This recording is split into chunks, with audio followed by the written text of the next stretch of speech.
세상의 모든 정보 윤인구입니다.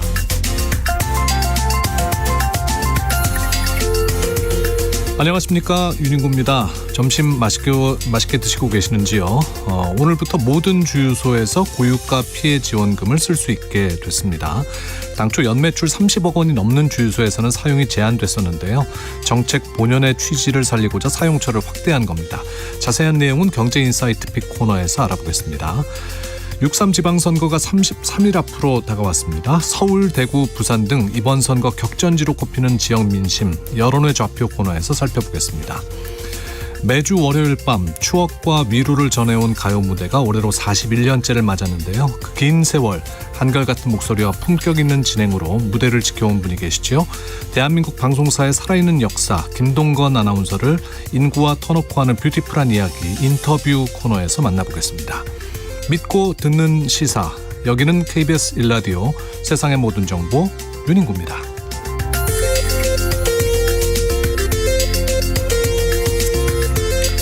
오늘도 갓생 품격 있게 여러분과 함께하겠습니다. 오늘은 63년 만에 근로자의 날이 다시 노동절이라는 이름을 되찾은 뜻깊은 5월 1일입니다. 많은 분들이 오늘부터 다음 주 화요일 또 어린이날까지 황금 연휴 보내실 텐데요. 저는 오늘 KBS를 지키고 있습니다. 생방송으로 여러분과 만나 뵙고 있는데요. 이 방송 듣고 계신 여러분 가운데서도 연휴 저는 오늘도 출근합니다 하시는 분들도 계실 테고, 누군가는 쉬는 날이지만 저는 일터에 있습니다 하시는 분들 분명 계실 겁니다. 버스, 택시, 병원, 공항, 경찰서, 소방서, 공장, 마트, 카페, 그리고 해외 근무지에서도 좋습니다. 지금 어디에서 또 어떤 일터에서 이 방송 듣고 계신지 문자로 보내주시기 바랍니다. 샵 9730, 샵 9730으로 보내주시고요. 짧은 문자는 50원, 긴 문자는 100원, 콩으로 보내시면 무료입니다. 문자 중에 추첨해서 주유권 보내드릴게요.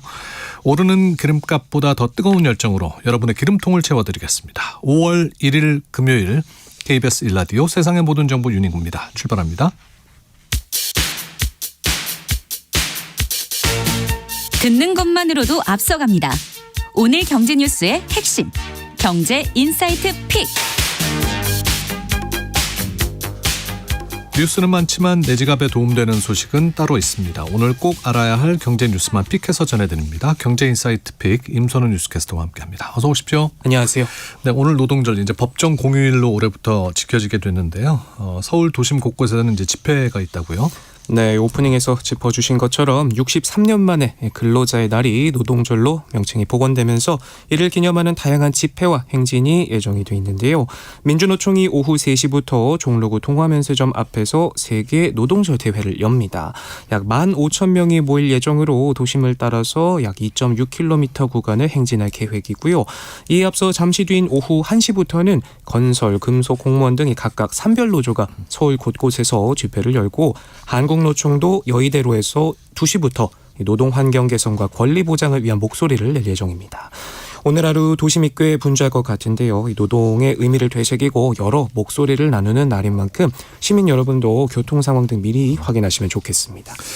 근데 이번에 전해드릴 소식은 좀 또 안타까운 소식인데, 여전히 이 근로 현장에서 특히 건설업계에서 일하고 임금을 못 받는 일이 많다고 합니다. 이게 어떤 일인가요? 네, 일한 만큼 받는다. 참 당연한 이치잖아요. 그런데 여전히 체불 규모가 매년 2조 원이나 된다고 합니다. 특히 건설 현장 같은 경우에는 공사 대금이 발주자에서 원도급사 다시 하도급사를 거치는 복잡하게 되어 있어서 중간에 돈이 묶이거나 압류되면 마지막 단계인 노동자와의 장비업체가 고스란히 피해를 입는 구조라고 하네요. 네, 정부가 나서기로 했죠. 네, 그렇습니다. 정부와 국회는 이 돈의 흐름 자체를 바꾸기로 했습니다. 하청업체를 거치지 않고 발주자가 임금을 직접 지급하는 방식으로 고리를 끊기로 한 건데요. 효과는 이미 입증이 됐습니다.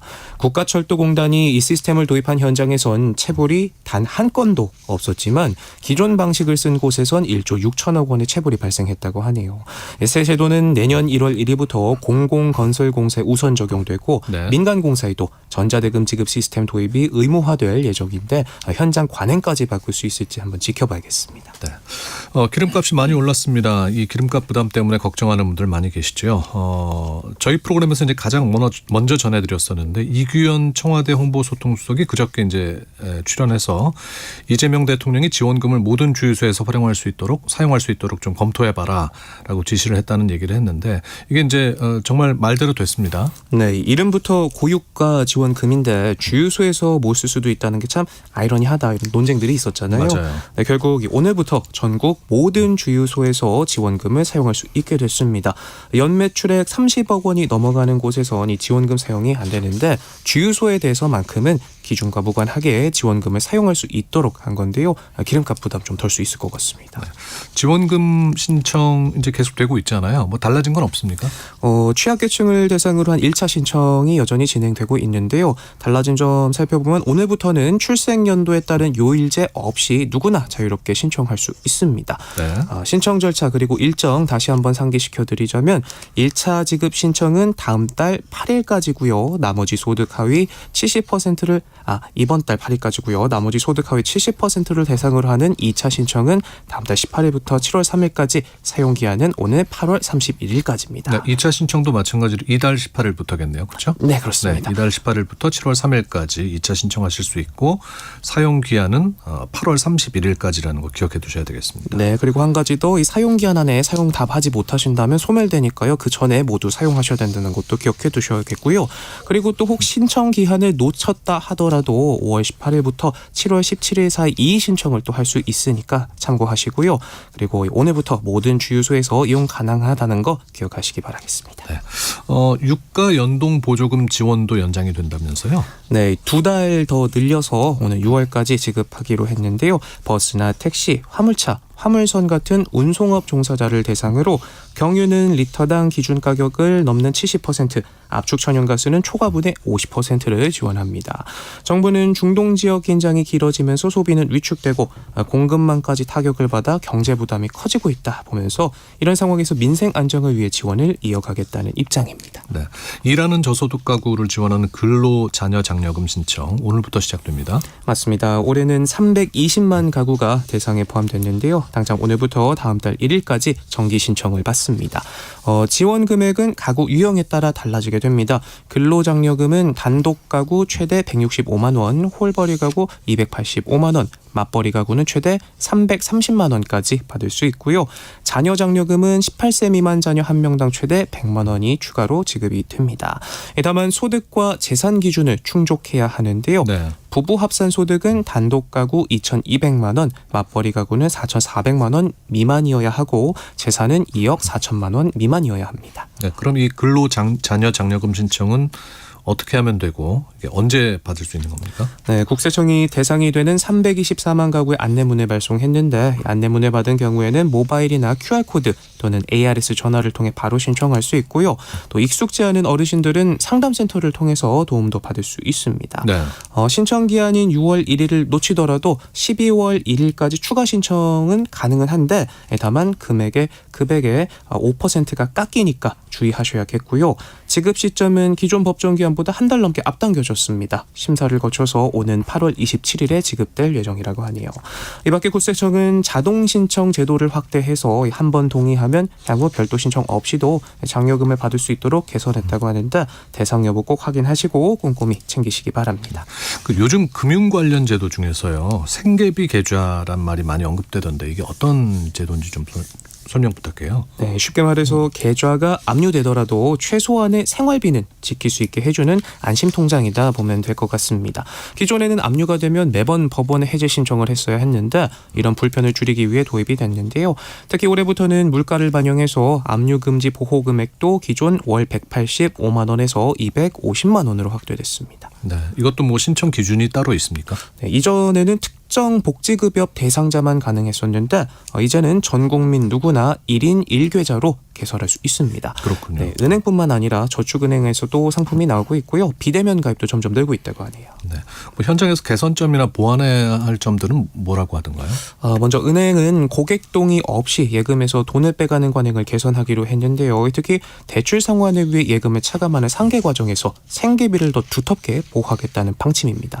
다만 현재는 월 250만 원이 넘는 금액은 자동으로 분리되지 않고 아예 입금조차 안 되는 구조라서 실사용 측면에서 불편이 있다는 지적도 나오고 있는데요. 최소한의 생활을 지켜주는 제도인 만큼 앞으로 더 촘촘하게 보완되길 기대해 보겠습니다. 이제 5월이 시작됐습니다. 5월에는 좀 반가운 소식들이 많이 들렸으면 좋겠는데 저희가 먼저 전해드리죠. 할인 소식이 있다면서요? 네, 5월 가정의 달 이래저래 돈 들어갈 일 참 많잖아요. 지갑 사정에 도움될 만한 소식 가져왔습니다. 농식품부가 식품기업 16곳과 함께 가공식품 할인 행사를 진행합니다. 당장 오늘부터 말일까지 한 달간 진행이 되고요. 라면부터 음료, 과자, 빵, 유제품 등 총 4천여 개 품목에 최대 58%까지 할인된다고 하네요. 최근 물가 부담이 커진 상황에서 소비자들이 체감할 수 있는 장바구니 물가 안정을 돕기 위한 취지인데 정부와 업계가 함께 협력했다는 점도 눈길을 끄는데 알뜰하게 장보기에 도움되는 소식 같습니다. 네, 여러분 가게에 조금이나마 도움이 되셨으면 좋겠네요. 경제인사이트 픽 임선우 뉴스캐스터였습니다. 고맙습니다. 고맙습니다. 오늘 5월 1일 63년 만에 다시 노동절로 돌아온 날입니다. 법정 공휴일이 됐지만 오늘도 저처럼 또 어김없이 일터에 가 계신 분들 계시죠. 지금 어디에서 일하고 계신지 문자 받아보고 있는데요. 2033님 코레일 4호선 전철 차장입니다. 교본 근무인데 평상시처럼 오늘 야간 근무 예정이라고 하시면서 노동절이라서 휴일 수당을 더 받습니다 하셨습니다. 네, 쉬는 날에도 일하시는 분들 너무 고생 많으십니다 하셨고요. 네, 2033님도 또 시민들의 안전 위해서 또 일하시니까요. 수고해 주시고 또 안전운행 부탁드리겠습니다. 7007님 방송 잘 듣고 있습니다. 저는 CCTV 관제센터에서 시민의 안전을 위해 일한다는 마음으로 오늘도 교대로 일하고 있습니다 하셨는데요. 맞습니다. 또 CCTV 관제센터도 휴일이라고 또 쉴 수 없는 곳 중에 하나네요. 네. 5972님 양산에서 베란다 샤시 일을 하는데 오늘 거제도 공사로 배송 갔다가 다시 돌아가는 길 거가대교 휴게소에서 듣고 있습니다 하셨습니다. 감사합니다. 6067님 저는 장애인 공동생활가정 사회복지사입니다. 돌봄에 공백이 없어야 하는 업무 특성상 오늘도 장애인 주민분들이 함께 생활하시는 7개 가정을 돌아보면서 불편함 없이 생활하시도록 지원을 드리고 있습니다. 오후엔 가까운 공원에라도 모시고 다녀오렵니다 하셨는데요. 또 6067님 같은 분들 덕분에 또 몸이 불편하신 분들이 또 도움을 받아서 생활하실 수 있는 거 아니겠습니까? 감사합니다. 0061님 저는 화순에서 군내 버스 운전하고 있습니다. 노동절이어서 다들 쉬는 날이 여유로워 보이네요 하셨는데요. 안전운행 하시고요. 7700님 양주의 시내버스 기사입니다. 오후 근무를 위해 출근 중입니다. 화창한 날씨인데 황사가 좀 있네요. 인구님 또 임선우님은 KBS를 또 저는 시민의 발을 잘 지켜보아요 하셨습니다. 저희에게도 참 응원에 되는 말씀을 해주셔서 감사드리고요. 문자 주신 모든 분들께 또 감사의 말씀 드립니다. 세상의 모든 정보 윤인구입니다. 듣고 계십니다. 12시 28분이고요. 교통정보 듣겠습니다. 이 시각 교통정보입니다. 길게는 닷새 동안 쉴 수 있는 징검다리 연휴의 첫날 새벽부터 시작된 정체가 지금 절정을 보이고 있습니다. 경부고속도로 부산 쪽으로 서울 요금소부터 경주 사이 총 121km가 정체 구간입니다. 충청권에 가장 많이 몰려 있고요. 세종 포천고속도로 안선 방향 강동고덕부터 남한산성 터널까지 밀리는데요. 이 고덕 토평터널 안에 발생한 사고 여파입니다. 또 오포 1터널부터 용인까지도 답답합니다. 서해안고속도로 목포 쪽도 비봉에서 서해대교까지 쭉 정체인데요. 비봉 진출로에 사고 나서 더욱 답답하고요. 이제 당진분기점과 또 동서천에서도 정체입니다. 평택 시흥고속도로 평택 방향은 전 구간에서 거북이 걸음 중입니다. 또 평택 제천고속도로 역시 서안성에서 대소분기점까지 꽉 막혀 있는데요. 그 사이 천등산 휴게소 1차로에는 사고도 있습니다. 강릉 방향 영동고속도로 동수원부터 여주 분기점 사이 40km 넘게 정체고요. 강원권에서도 문막 휴게소부터 쭉 속도가 내려갑니다. 중부 내륙고속도로는 현평분기점에 사고 있는데요. 양방향으로 정체 빚고 있습니다. KBS 교통정보센터 서휘영입니다. 세상의 모든 정보 윤인구입니다. 여론조사로 읽는 민심의 바로미터. 민심 직설. 여론의 좌표. 서울 대전 대구 부산 찍고 여론조사로 지금 이 순간의 민심을 좌표 위에 정확히 찍어보는 시간입니다. 여론의 좌표, 민심의 방향을 읽어주실 두 분 모십니다. 윤희용 오피니언스 대표, 김봉신 메타보이스 대표 나오셨습니다. 어서 오십시오. 네, 안녕하십니까. 네, 노동절에도 대표님들은 노동자가 아니시고 대표시니까 별 그렇게 서운함은 없으신. 네, 그렇습니다. 그냥 웃지요? 두 분 대답 안 하시네요. 일하는 건 똑같습니다. 일하는 건 똑같습니다. 네. 자, 오늘 잘 부탁드리고요. 일단 오전에 나온 따끈따끈한 갤럽 조사부터 살펴보겠습니다. 이재명 대통령의 국정 지지율 어떻게 나왔습니까, 김 대표님? 예, 이재명 대통령 국정 긍정률입니다.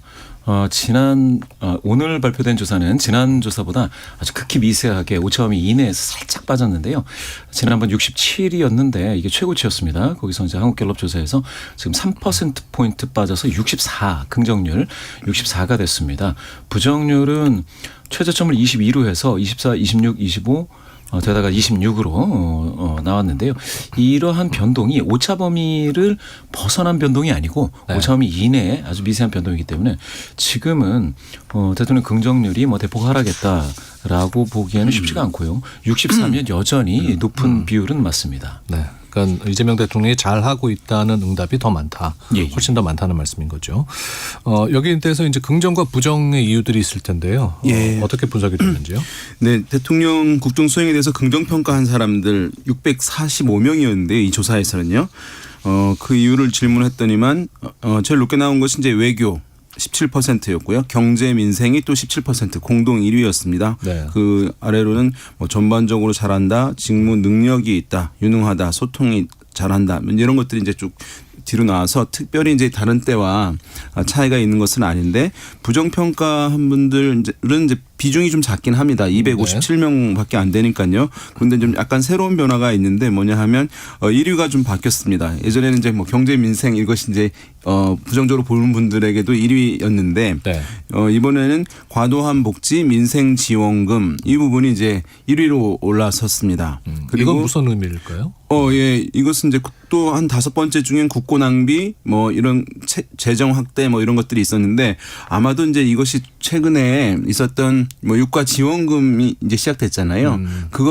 그것에 대해서 민생 지원금이나 이러한 이제 현금 복지에 대해서 부정적으로 바라보시는 이제 분들이 우리나라에 이제 일부 있으시거든요. 아마도 이제 그분들이 어떤 분들은 굉장히 필요하고 좋다라고 보시는 분들도 있는 반면에 그거 자체는 신중해야 된다라고 하는 그런 이제 복지관을 가지고 계신 분들도 있어서 그런 분들이 이제 이것을 좀 부정적으로 바라본 게 아닌가 싶습니다. 네. 자, 갤럽 여론조사는 한국갤럽이 지난 28일에서 30일 전국 만 18세 이상 남녀 1,002명을 대상으로 전화조사원 인터뷰한 결과입니다. 표본 오차는 95% 신뢰 수준에서 플러스 마이너스 3.1%포인트고요. 자세한 내용은 중앙선거 여론조사 심의위원회 홈페이지에서 확인하실 수 있습니다. 자, 이제 지방선거가 33일 앞으로 다가왔습니다. 아마 최대 승부처라고 얘기하는 데가 이제 서울일 텐데 민주당 정원호 후보 그리고 국민의힘 오세훈 후보의 맞대결 어떻게 나오고 있는지 궁금합니다. 여론조사 결과 말씀해 주실까요? 네. KBS가 한국리서치에 의뢰를 했습니다. 지난 25일부터 27일 3일간 조사를 진행을 했고요. 서울 지역 만 18세 이상 남녀 800명 전화면접 조사 역시 마찬가지로 가상번호 전화면접 조사입니다. 네. 표본 오차는 95% 신뢰 수준에서 플러스 마이너스 3.5%포인트고요. 오늘 소개드린 모든 조사는 중앙선거여론조사심의위원회 홈페이지에서 확인하실 수가 있는데요. 서울시장 누구를 지지하느냐 이렇게 물었습니다. 그랬더니 더불어민주당 정원호 43, 국민의힘 오세훈 32, 진보당 이상규 0, 개혁신당 김정철 1% 이런 정도로 나와서 지금 1, 2위 간 격차가 11%포인트 격차로 나왔습니다. 11%포인트면은 오차범위 밖에 있는 거네요. 예, 오차범위 밖에서 지금 정원호 후보가 우세하다라고 할 수가 있겠습니다. 네. 근데 또 재밌는 또 조사가 하나 있었네요. 내일이 선거일일 경우에는 누구를 뽑겠느냐. 네. 이거는 이제 MBC가 의뢰를 해서 코리아 리서치 인터내셔널이 28일, 29일 양일간 조사를 했고요. 역시 서울 지역 18세 이상 800명 전화면접 조사입니다. 조사 방법은 비슷한데요. 이 경우에 내일이 선거일이고 만약에 두 후보의 대결, 즉 정원호, 오세훈 후보의 대결로 치러진다면 예. 누구를 지지하겠느냐 이렇게 가상 대결 형식으로 물었는데요. 정원호 48, 오세훈 32. 이 경우에는 격차가 더 벌어져 있습니다. 그래서 이 정도면 16%포인트 격차인데요. 800명이면 플러스 마이너스 3.5니까 7%포인트를 넘는 격차면 이게 오차범위를 넘는다라고 할 텐데 네. 무려 16%포인트니까 오차범위를 이 경우에는 뭐 훌쩍 넘었다. 뭐 이렇게 표현을 해도 좋을 정도로 격차가 큽니다. 서울시 같은 경우는 지금 이제 격차가 좀 나고 있는 상황이긴 한데요. 네. 뭐 이 처음 아주 연초나 이런 때보다도 좀 좁혀진 측면도 이제 있다고 얘기할 수도 있긴 한데 그럼에도 불구하고 이제 두 자릿수 격차 나는 결과들이 좀 종종 보이고 있는 상황입니다. 그래서 근데 이제 보게 되면 과거의 선거에서는 서울이 꼭 이제 격차가 여야가 크지는 않았던 상황이거든요. 네. 지난 대선만 하더라도 투표율이 80%에 이제 육박한 대선이었잖아요. 그런데 서울 같은 경우 그다지 이제 차이가 나지 않았습니다. 그러니까 보수 후보들이 어쨌든 분열되어 있었는데 당시에 네. 김문수, 이준석 후보 합치게 되면 별반 차이가 나지 않는 것이 이제 서울의 민심이어서 경기도 같은 경우는 이제 진보 또는 이제 민주당 계열의 지지세가 워낙 강하긴 한데 서울 같은 경우는 그러지 않은 측면들 많이 보여졌거든요. 그런 이제 이유가 무엇이냐라고 하는 질문들에 보면 서울의 그 부동산 문제가 네. 이제 유권자들의 그런 표심에 상당한 영향을 준다고 하는 분석들이 이제 줄을 이뤄오긴 했습니다. 그래서 이번 선거에서도 그 부동산 이슈가 어느 정도 부각되느냐, 그렇지 않느냐. 그래서 오세훈 시장 같은 경우는 부동산 문제에 대해서 상당히 이제 정원호 후보에 대한 공세를 강하게 하고 있는 상황이거든요. 예. 그러니까 그것을 오세훈 시장 입장에서는 얼마나 이제 이것을 부동산 이슈를 키우느냐 또는 정원호 후보 측에서는 그것을 어느 정도 관리하느냐 이런 부분도 이번 서울시장 선거를 보는 주요한 관전 포인트라고 할 수 있겠습니다. 네. 자, 대구로 가보겠습니다. 대구는 이제 민주당 김부겸 후보 그리고 국민의힘 추경호 후보의 대결인데 대구 민심은 어떻게 나타났습니까? KBS가 한국리서치에 의뢰해서 27일부터 29일까지 800명 대상으로 전화 면접 조사를 했는데요. 이 조사에서 대구시장 선거에서 이제 누굴 지지할지 질문을 했는데요. 민주당 김부겸 후보가 38%, 네. 국민의힘 추경호 후보는 31%로 나타났습니다. 정확히 얘기하면 7.2%포인트 이제 격차가 났는데요. 그 김부겸 후보가 이제 추경호 후보에 대해서 이제 우세를 보인 그런 상황입니다. 다만 이제 이 조사를 자세히 보게 되면 지지 후보가 없다. 모름, 무응답 이런 이제 아직 마음을 정하지 못한 것으로 보이는 응답자가 30%에 이제 가까웠습니다. 그래서 이 부동층이 나중에 이 향배에 따라서 결과에도 영향을 줄 수 있지 않을까라는 생각이 들고요. 어떤 초반에도 여기도 이제 마찬가지로 두 자릿수 이상의 조사 결과들이 많이 있었습니다. 예. 그렇지만 최근 들어서는 한 자릿수로 좁혀져 보이는 나타나는 결과들이 나타나고 있어서 아마도 국민의힘의 그런 이제 이 지역 에서 기반으로 한 공천 갈등, 뭐 공천 파동, 뭐 이 논란 이런 것들이 일단락되면서 다소간 보수 표심들이 국민의힘 후보로 일정 부분 모아지면서 두 후보의 격차가 약간은 좀 줄어든 그런 모양새 같습니다. 그러게요. 이제 이진숙 전 위원장, 주호영 의원이 이제 불출마를 선언하고 국민의힘에서 추경호 후보로 후보가 정해지면서 여론조사에서 지지율 격차가 좀 줄어든 것 같아요, 김 대표님. 예, 일부 줄어들었다고 보셔야 될 텐데요. 기존 여론조사에서는 김부겸 대 추경호로 가상 대결했을 때 이게 굉장히 좀 벌어져 있지 않았냐 이렇게 이제 보셨을 겁니다. 그런데 네. 지금 이 조사 같은 경우에는 이제 한 자릿수 격차가 나는데 이게 5차원을 넘느냐 마느냐 이게 마치 이제 38대 30이라면 7%포인트이지 않습니까? 네. 격차가. 그런데 오차 범위는 플러스 마이너스 3.5니까 7또 7입니다. 그래서 딱 붙어 있는 오차범위 붙어 있는 것 같은데 요거를 KBS에서는 소수점 한 자릿수까지 이제 보여준 이 보도도 있습니다. 거기서는 38.4 김부겸, 그다음 추경호는 31.2. 그래서 이거를 격차는 7.2%포인트입니다. 그래서 7%포인트인 오차범위를 살짝 넘은 그런 상황입니다. 네. 그렇다고 보면은 아직은 김부겸 후보가 우세한 건가 이렇게 보실 수도 있겠고요. 특히 이제 이 조사에서 적극 투표층에서는 김부겸 46, 추경호 36입니다. 그러면 10%포인트 격차로 이제 적극적으로 나는 꼭 투표하겠다. 이번에 반드시 투표하겠다. 이런 분들 중에서는 좀 격차가 또 10%포인트니까 두 자릿수입니다. 그리고 이제 당선 가능성. 그럼 누가 이 지지하는 거하고 상관없이 누구가 당선될 것 같으냐. 여기서도 김부겸 40.9, 추경호 33.7이니까 네. 역시 격차가 오묘하게 또 똑같이 7.2%포인트 격차가 났습니다. 그래서 지금 전반적으로 보면 우리 윤 대표님도 말씀 주셨지만 제가 봤을 때는 후보가 정해지니까 경선 컨벤션의 동력을 이용해서 계속 좀 보수세를 좀 이끌고 만들어 가려고 하는 게 영남 지방에서 계속 나타나고는 있습니다. 특히 이제 서울도 사실은 마찬가지로 격차가 확 벌어져 있던 게 조금 줄어든다라고 보셔야 될 텐데요. 네. 그 이유 중에 하나는 제가 봤을 때는 장동혁 당대표가 있기는 있지만 후보가 경선을 통과하면서 후보 쪽으로 시선이 더 가는 거예요. 그러면서 그럼 각 지역에서 후보를 중심으로 좀 뭉쳐볼까 네. 하는 그런 것들도 있을 것으로 보게 되겠습니다. 네. 이제 대구가 원래 이제 보수 강세 지역인데다가 사실 이제 민주당에서는 이번 대구시장 선거에서 이기면 최초 민주당 대구시장이 탄생하는 거 아닙니까? 네. 그래서 아마 대구 지역에 많은 관심이 모아지고 있는데 근데 여론조사마다 결과가 조금씩 다른 것 같아요. 대구시장 보면은. 네, 그렇습니다. 그 매일신문이 한길 리서치라는 조사기관에 의뢰해서 27일, 28일 대구 시민들 1,004명 대상으로 ARS 조사를 했거든요. 예. 가상번호를 가지고 ARS 조사 방식으로 했는데 이 조사에서는 김부겸 후보가 42.6%, 추경호 후보가 46.1%로 이 조사는 오히려 또 추 후보가 앞서는 수치가 걸로 이제 나왔네요. 앞서는 결과로 나와서 상당히 사실은 이게 다른 흐름하고는 또 좁혀졌다 하더라도 추경호 후보가 앞서니까 상당히 이제 기사 언론에서 주목을 받았는데 네. 또 이제 시기가 동일한 시기에 동일한 방식으로 실시된 조사 결과에서는 또 김부겸 후보가 앞선 조사 결과도 있어요. 네. 그래서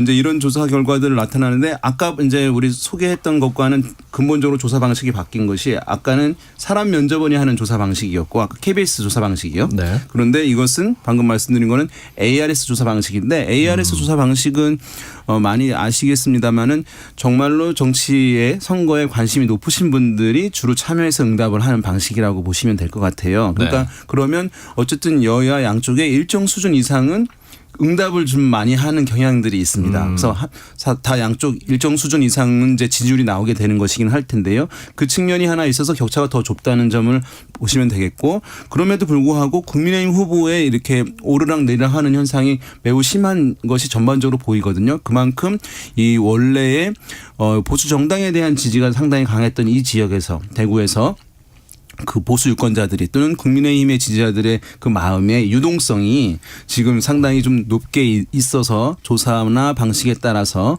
변동폭도 좀 크게 나타나는 현상이 나타나는 게 아닌가 이렇게 분석하고 있습니다. 네.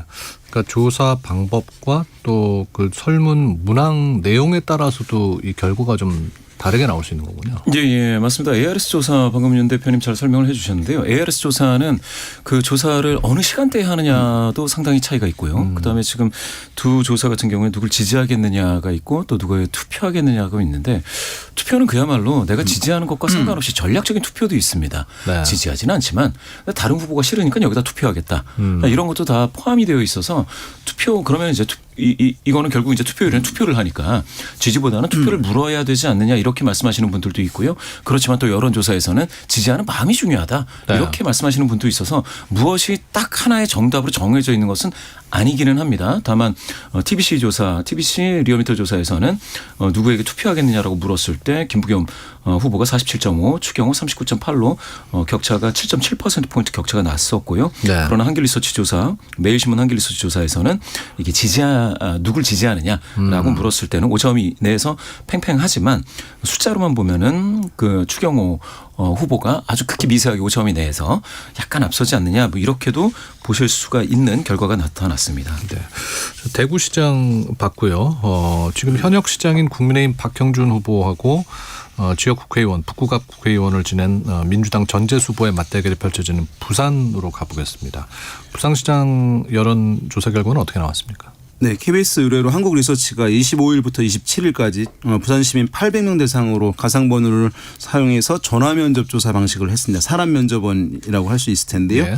이 조사 결과에서 민주당 전재수 후보 42%, 국민의힘 박형준 후보 32%로 전재수 후보가 박형준 후보를 10%포인트 앞서는 것으로 나타났습니다. 네. 그래서 과거에 이 조사 대구 같은 경우 그 부산 같은 경우에도 예전에 뭐 두 자릿수 훨씬 넘어서 거의 뭐 20% 가까운 격차가 나는 조사도 있었고 또 최근에 어떤 조사들은 상당히 이제 붙었다. 결과가 양 후보의 차이가 적어졌다라고 하는 결과들도 있었는데 지금 이 조사 같은 경우에는 10%포인트 결과가 이어지는 것으로 확인이 되었습니다. 이 조사가 상당히 좀 눈에 띄는 이유는요. 같은 KBS 부산이 같은 한국리서치에 의뢰를 해서 조사했던 1차 조사가 4월 17, 18, 19일 3일간 있었습니다. 네. 같은 조사 설계인데요. 역시 가상번호 활용한 전화 면접인데 이때 그러니까 한 주 전 이번 예. 조사 한 주 전에 있었던 그렇습니다. 거잖아요. 이번 조사 전인데요. 그런데 이때는 전재수 40, 박형준 34, 6%포인트 격차입니다. 붙었어요 그때는 좀 그때 수치가. 붙었습니다. 네. 예.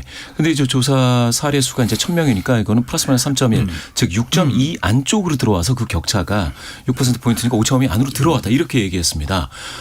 그래서 그 이유가 이제 박형준 후보가 당시에 경선을 통과하면서 당의 후보가 되니 이때부터는 좀 뭐랄까 경선과 관련된 내부 컨벤션 효과의 동력을 이용해서 그러면 계속 붙어나갈 수도 있는 건가? 그러면 5.5에 내에서 계속 붙는 건가? 이렇게 생각도 해볼 법했는데요. 그런데 지금 말씀 주신 것처럼 한 주 있다가 조사를 했더니 벌어졌습니다. 오히려 네. 10%포인트로 벌어진 겁니다. 그럼 5.5를 넘어선 거거든요.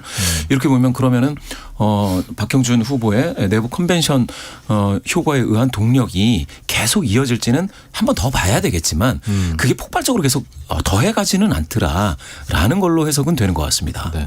대체로 지금 현재는 이제 여러 지역에서 민주당 우세이긴 합니다만은 네. 이렇듯 뭐 엎치락 뒤치락 하는 거 보니까 앞으로 33일 앞으로 다가온 지방선거에서도 이런 추세가 좀 보여질 가능성이 있습니까? 네, 왜냐하면 이제 지금 전체적으로 민주당 후보들의 우세인 상황인데 민주당 후보들의 그 지지율 같은 경우는 양자 구도를 전제로 했을 때 40%를 넘어가는 지지율들을 이제 보이고 있습니다. 그러면 여론조사에서 사실은 거의 이제 맥시멈치를 보여주고 있는 거예요. 여론조사에서 막 50% 넘어가기는 쉽지는 않은 것이거든요. 네.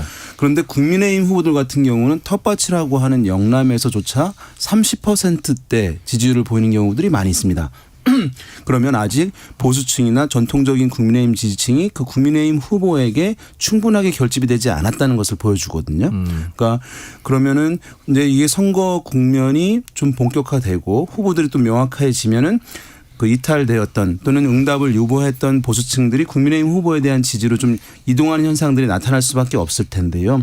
다만 그것이 여러 가지 어떤 지금 국민의힘에 대한 어떤 부정적인 인식 또 윤석열 전 대통령과의 관계를 명확히 하지 않은 것에 대한 비판 이런 것으로 인해서 과연 얼마만큼 회복될 것이냐.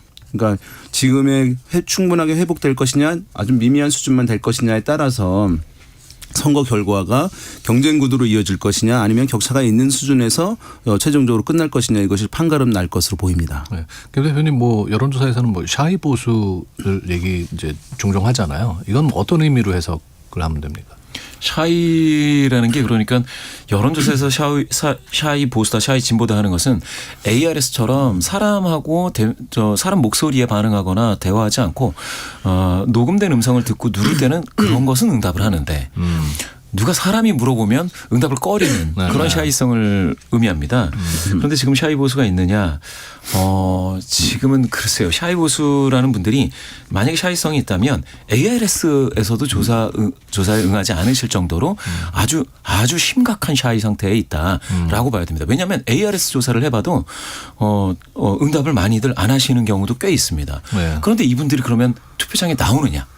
안 나오느냐 이거에 따라서 격전지라고 할 수 있는 서울, 대구, 부산이 결정이 되죠. 굉장히 박빙의 승부가 되느냐 아니면 지금 여론조사처럼 그러면 민주당 후보가 조금 우세가 계속 이어질까? 그런데 역사적으로 보면 그 두 경향은 다 나타났었습니다. 예, 완전히 보수 성향이신 분들이 투표장에 다 나오셔가지고 오히려 여론조사하고 다른 결과가 나올 때도 있었고요. 예. 어떤 때는 여론조사하고 비슷하게 그냥 아예 안 나오신 거예요. 그래서 큰 격차로 보수 성향이신 분들이 많이 안 나와서 보수 정당 후보가 잘 안 된 때도 있었고 그래서 어느 게 맞다라고 얘기하기는 쉽지가 않습니다. 다만 이제 이번에 보면 아까 이제 대구의 결과에서 적극 투표 유형층에서 결과가 더 벌어진다 이렇게 말씀을 드리기는 했었는데요. 많은 조사들에서 좀 확인되는 특이한 현상인데요. 네. 반드시 투표를 하겠다라고 하는 투표 의지라고 할 수 있는데 그 층이 진보층이나 민주당 지지자들에서 좀 높게 나타나고 또 보수 성향층이라든가 국민의힘 지지자들에서 좀 낮게 네. 예, 나타나는 경향들이 이번 조사에서 좀 많이 확인이 됩니다. 최근 조사들에서. 그래서 국민의힘 같은 경우에는 후보들의 지지율도 끌어올려야 되는 과제가 있는 반면 또 투표 당일날. 유권자들의 투표 의지를 다시 복원시켜야 되는 이중 과제를 갖고 있다 이렇게 볼 수 있을 것 같습니다. 그러니까 투표 당일날 누가 더 많이 나오느냐에 따라서 또 이게 네. 달라질 수도 있는 상황이네요. 네. 자, 경남으로 가보겠습니다. 민주당은 김경수 후보고요. 국민의힘은 현 박완수 지사가 후보입니다. 어떻게 나왔습니까? 예. KBS 창원방송총국 의뢰로 한국리서치가 지난 4월 14일부터 16일까지 조사를 800명 했는데요. 이건 가상번호 활용한 전화면접 조사였습니다. 이 경우에 김경수 37, 국민의힘 박완수 27, 10%포인트 격차입니다. 자, 여기서 한 가지를 아셔야 되는 것은 한국리서치 조사는 전화면접이라고 방금 말씀드렸는데요. 예. 재질문이 없습니다. 이 경우는 보통은 전화 면접에서 재질문을 한 번 더 해서 잘 모르겠다는 분들한테 그래도 생각해 보시면 후보 중에 누가 좀 나은 것 같으세요 이렇게 묻게 되는데 그게 없습니다. 그렇다라고 하면 한국리서치 조사는 지금 수준에서 그나마 마음을 결정하신 분들의 비율을 보여준다라고 봐야 됩니다. 네. 그러면 김경수 후보는 37, 박완수 후보는 27이 되는 겁니다. 지금 바로 마음을 결정하신 분들, 앞으로 결정을 안 하신 분들도 꽤 되니까 그분들이 어디로 갈지에 따라서 어떻게 되는지 봐야겠죠. 그런데 여기서 MBC 경남 의뢰로 KSOI가 21일 양일간 1,001명 조사한 게 있습니다. 네. 자, 이거는 ARS 조사입니다. ARS 조사고 가상번호를 활용한 ARS 조사라고 할 때 요 ARS 조사에선 재질문 자체가 필요가 없습니다. 왜냐하면 전부 다 마음을 정한 사람들이 확 덤벼드니까. 네. 이때에는 김경수 46.9로 뛰죠. 아까 KBS 조사에서 37이었다가 46.9로 뜁니다. 그러네요. 박완수 후보도 뛰긴 뛰는데 27에서 35.7로 뜁니다. ARS 조사에서 46.9대 김경수 46.9대 박완수 35.7이니까 이 경우에도 한 10%포인트 정도의 격차는 나타나고 있다고 봐야겠습니다. 네. 그러니까 적극 응답을 하는 AR 조사에서 더 차이가 벌어졌다는 네. 얘기네요. 네. 자, 오늘 여론조사 결과에 대한 말씀 여기까지 나누도록 하겠습니다. 김봉신 메타보이스 대표, 윤희웅 오피니언스 대표와 함께하겠습니다. 말씀 고맙습니다. 네, 감사합니다. 자, 1부 마치면서 또 이글스의 노래 Take It Easy 들으시고요. 잠시 후 1시에 2부에서 뵙겠습니다.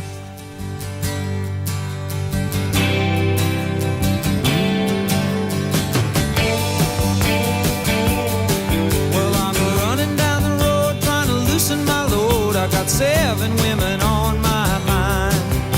4 that wanna own me, 2 that wanna stone me, 1 says she's a friend of mine. Take it easy, take it easy. Don't let the sound of your own wheels drive you crazy. Lighten up while you still can. Don't even try to understand.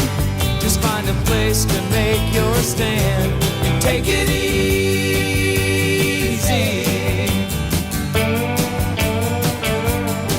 Well, I'm standing on a corner in Winslow, Arizona, and such a fine sight to see. It's a girl, my lord, in a flatbed Ford, slowing down to take a look at me. Come on, baby, don't say baby.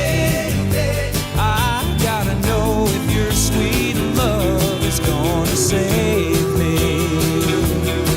We may lose and we may win, but we will never be here again. So open up, I'm climbing in. So take it easy.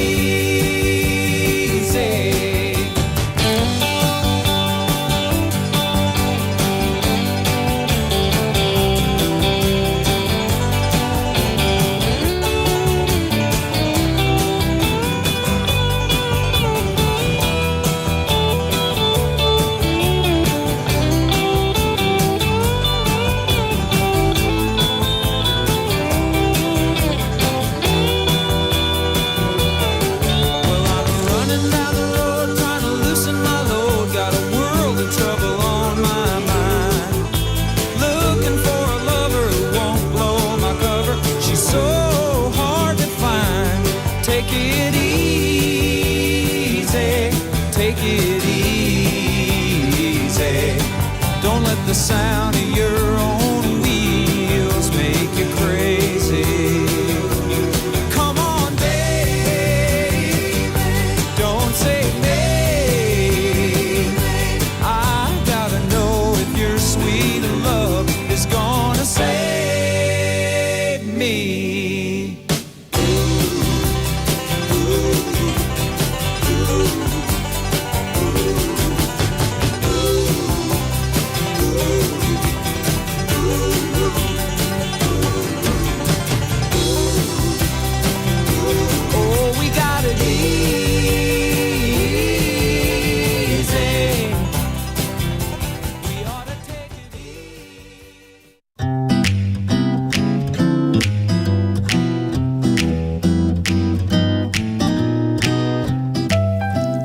안녕하세요. 바른말 고운말입니다. KBS 1텔레비전에서 방송되고 있는 우리말 겨루기에서 나왔던 문제를 짚어보겠습니다. 오늘은 단어의 뜻풀이를 보고 거기에 해당하는 표현을 맞히는 문제입니다. 어떤 목적을 실현할 수 있도록 하는 수단이나 힘을 비유적으로 이르는 말로 세음절로 된 이 표현은 무엇일까요? 출연자의 답에 디딤돌, 주춧돌, 지렛대가 있었는데 정답은 지렛대입니다. 원래 지렛대는 무거운 물건을 움직이는 데 쓰는 막대기인데요. 비유적으로 쓰이면 위기 극복의 지렛대로 삼다, 사회 발전의 지렛대 역할을 하다 같이 표현할 수 있습니다. 출연자들의 답에 나왔던 디딤돌이 비유적으로 쓰이면 어떤 문제를 해결하는 데 바탕이 되는 것을 이루고, 예를 들어 양국 관계 개선에 디딤돌을 마련하다, 부모님은 내가 성공하는데 디딤돌이 되어주셨다 같이 쓸 수 있습니다. 참고로 경제학 용어로 지렛대 효과라는 것이 있는데요. 이는 기업 등이 차입금 등의 타인의 자본을 지렛대처럼 이용해 자기 자본의 이익률을 높이는 것을 말합니다. 경제 성장률이 높은 시기에는 차입금을 늘려도 충분히 갚을 만한 이익이 나니까 별 문제가 없지만 갑자기 불황이 닥치면 부도 위험이 높아지고 차입금을 갚기 어려워지게 될 수 있습니다.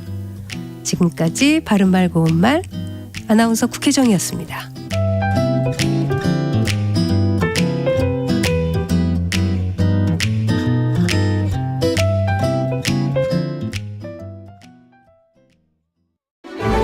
토론 좋아하세요? 어렵게 느껴지는 것 같습니다. 재미없다는 편견도 많은데 토론 어떻게 생각하세요? 설명이 좀 친절했으면 좋겠고요. 하나마나 맨날 똑같은 소리거든요.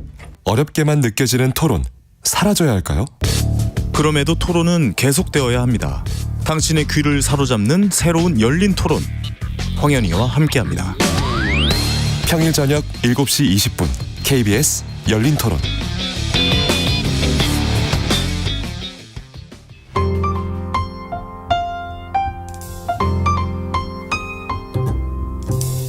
어떤 하루 보내고 계신가요?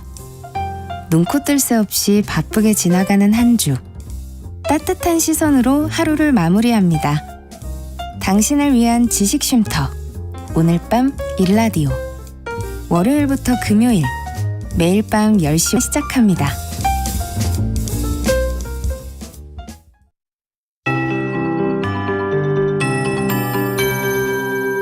KBS 58분 날씨.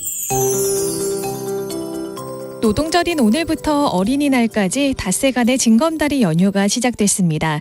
긴 연휴라서 여행 가시는 분들 많을 것 같습니다. 현재 서울은 화창한 날씨가 이어지고 있는데요. 오늘 전국이 대체로 맑겠고요. 공기질도 무난하겠습니다. 다만 낮에 강원 남부와 충북 북부, 경북과 울산에는 빗방울이 떨어지는 곳이 있겠습니다. 낮 동안에는 어제만큼 따뜻하겠습니다. 서울의 낮 기온 26도까지 오르며 다소 덥게 느껴지기도 하겠고요. 춘천은 25도, 대전과 대구 23도, 광주 22도로 어제와 비슷하거나 조금 더 높겠습니다. 하지만 해가 지면 기온이 내려가 내륙 지역은 낮과 밤의 기온차가 15도 안팎으로 크게 벌어집니다. 옷차림에 유의하시기 바랍니다. 오늘 전국 대부분 지역에 바람이 강하게 불겠는데요. 산불 나지 않도록 불씨관리 잘 하셔야겠습니다. 일부 서울과 충청 내륙, 경북 내륙과 전북 북동 내륙에는 건조주의보가 발효 중이고요. 그 밖의 지역도 대기가 건조하겠습니다. 주말인 내일은 전국에 구름만 가득하겠고요. 모레 일요일에는 전국에 강한 바람과 함께 비가 내리면서 쌀쌀해지겠습니다. 월요일에는 하늘이 다시 맑아지겠고요. 어린이날인 화요일에도 전국이 맑은 가운데 평년 이맘때 포근한 봄 날씨가 이어지겠습니다. 현재 서울의 기온은 22.5도입니다. 조환일입니다.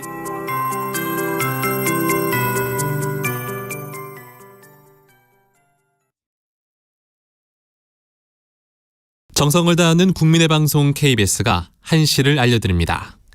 AM 711kHz, FM 97.3MHz, KBS 1라디오입니다. HLKA.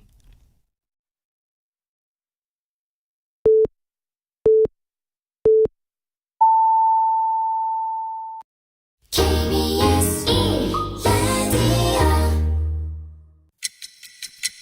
1라디오 듣는 것만으로도 앞서갑니다. 당신의 갓생 파트너 KBS 1라디오 세상의 모든 정보 윤인구입니다.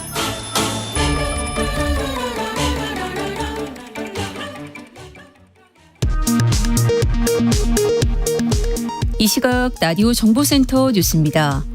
이재명 대통령은 63년 만에 법정 공휴일로 지정된 노동절을 맞아 청와대에서 처음 열린 노동절 기념식에 참석해 노동자가 죽음을 무릅쓰지 않아도 되는 정상적인 나라를 만들겠다고 강조했습니다. 또 정규직과 비정규직, 플랫폼 노동자와 프리랜서까지 누구나 공정한 대우를 받도록 살피겠다고 밝혔습니다. 우리 수출이 3월에 이어 지난달에도 월 800억 달러를 넘어서며 4월 기준 역대 최대 실적을 냈습니다. 반도체 수출액은 역대 월 수출액 기준 2위를 기록했습니다. 체포영장 집행 방해 등 혐의로 징역 7년을 선고받은 윤석열 전 대통령과 자본시장법 위반과 알선 수재 등 혐의로 징역 4년을 선고받은 김건희 씨가 2심 판결에 불복해 각각 대법원에 상고했습니다. 마약왕으로 불리는 마약 총책 박광렬에게 마약을 공급한 공급책이 태국에서 붙잡혀 국내로 송환됐습니다. 2019년부터 100억 원에 달하는 마약류를 국내에 밀반입하거나 유통한 혐의를 받습니다. 지금까지 라디오 정보센터 뉴스 정원다였습니다.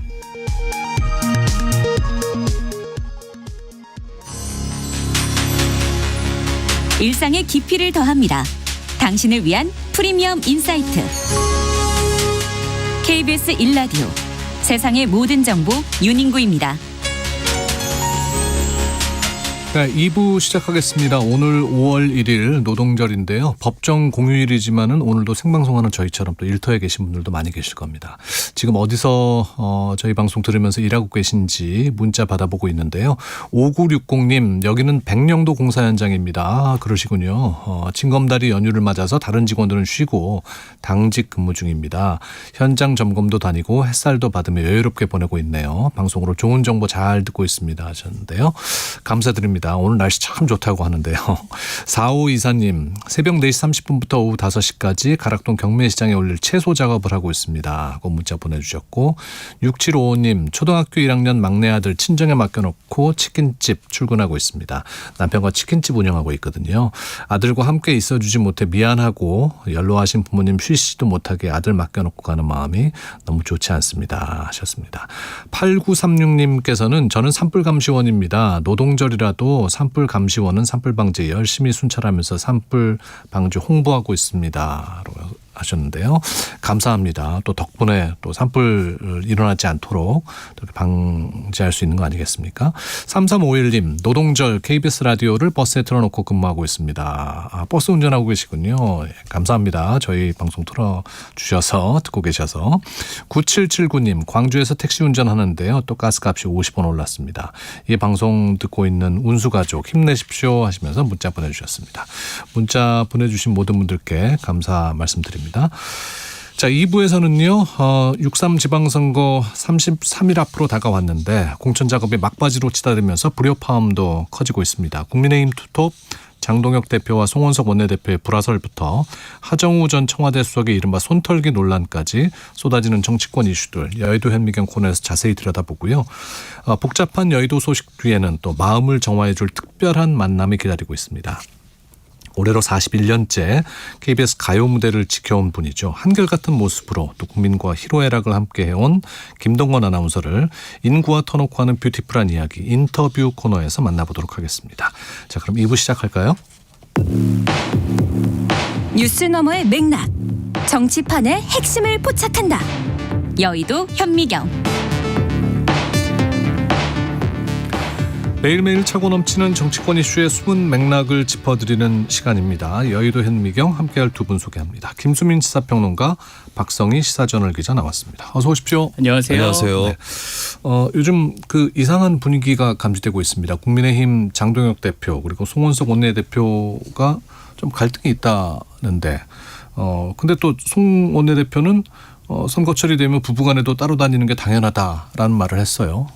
네, 송원석 원내대표 어제 이제 노량진 수산시장 찾아서 민심을 좀 청취하는 자리를 가졌는데요. 여기서 이제 기자들 만나서 최근 이 논란이 됐던 이 장동혁 대표와의 불화설에 대해서 적극적으로 부인을 했습니다. 네. 최근 장동혁 대표하고 이 송 원내대표 좀 동선이 겹치지 않는 경우가 많이 발생하다 보니까 당내에서 여러 말이 좀 나왔거든요. 이거 사이가 좀 틀어진 거 아니냐 이런 얘기가 나왔는데 이거 명백한 오해다 이렇게 일축을 했습니다.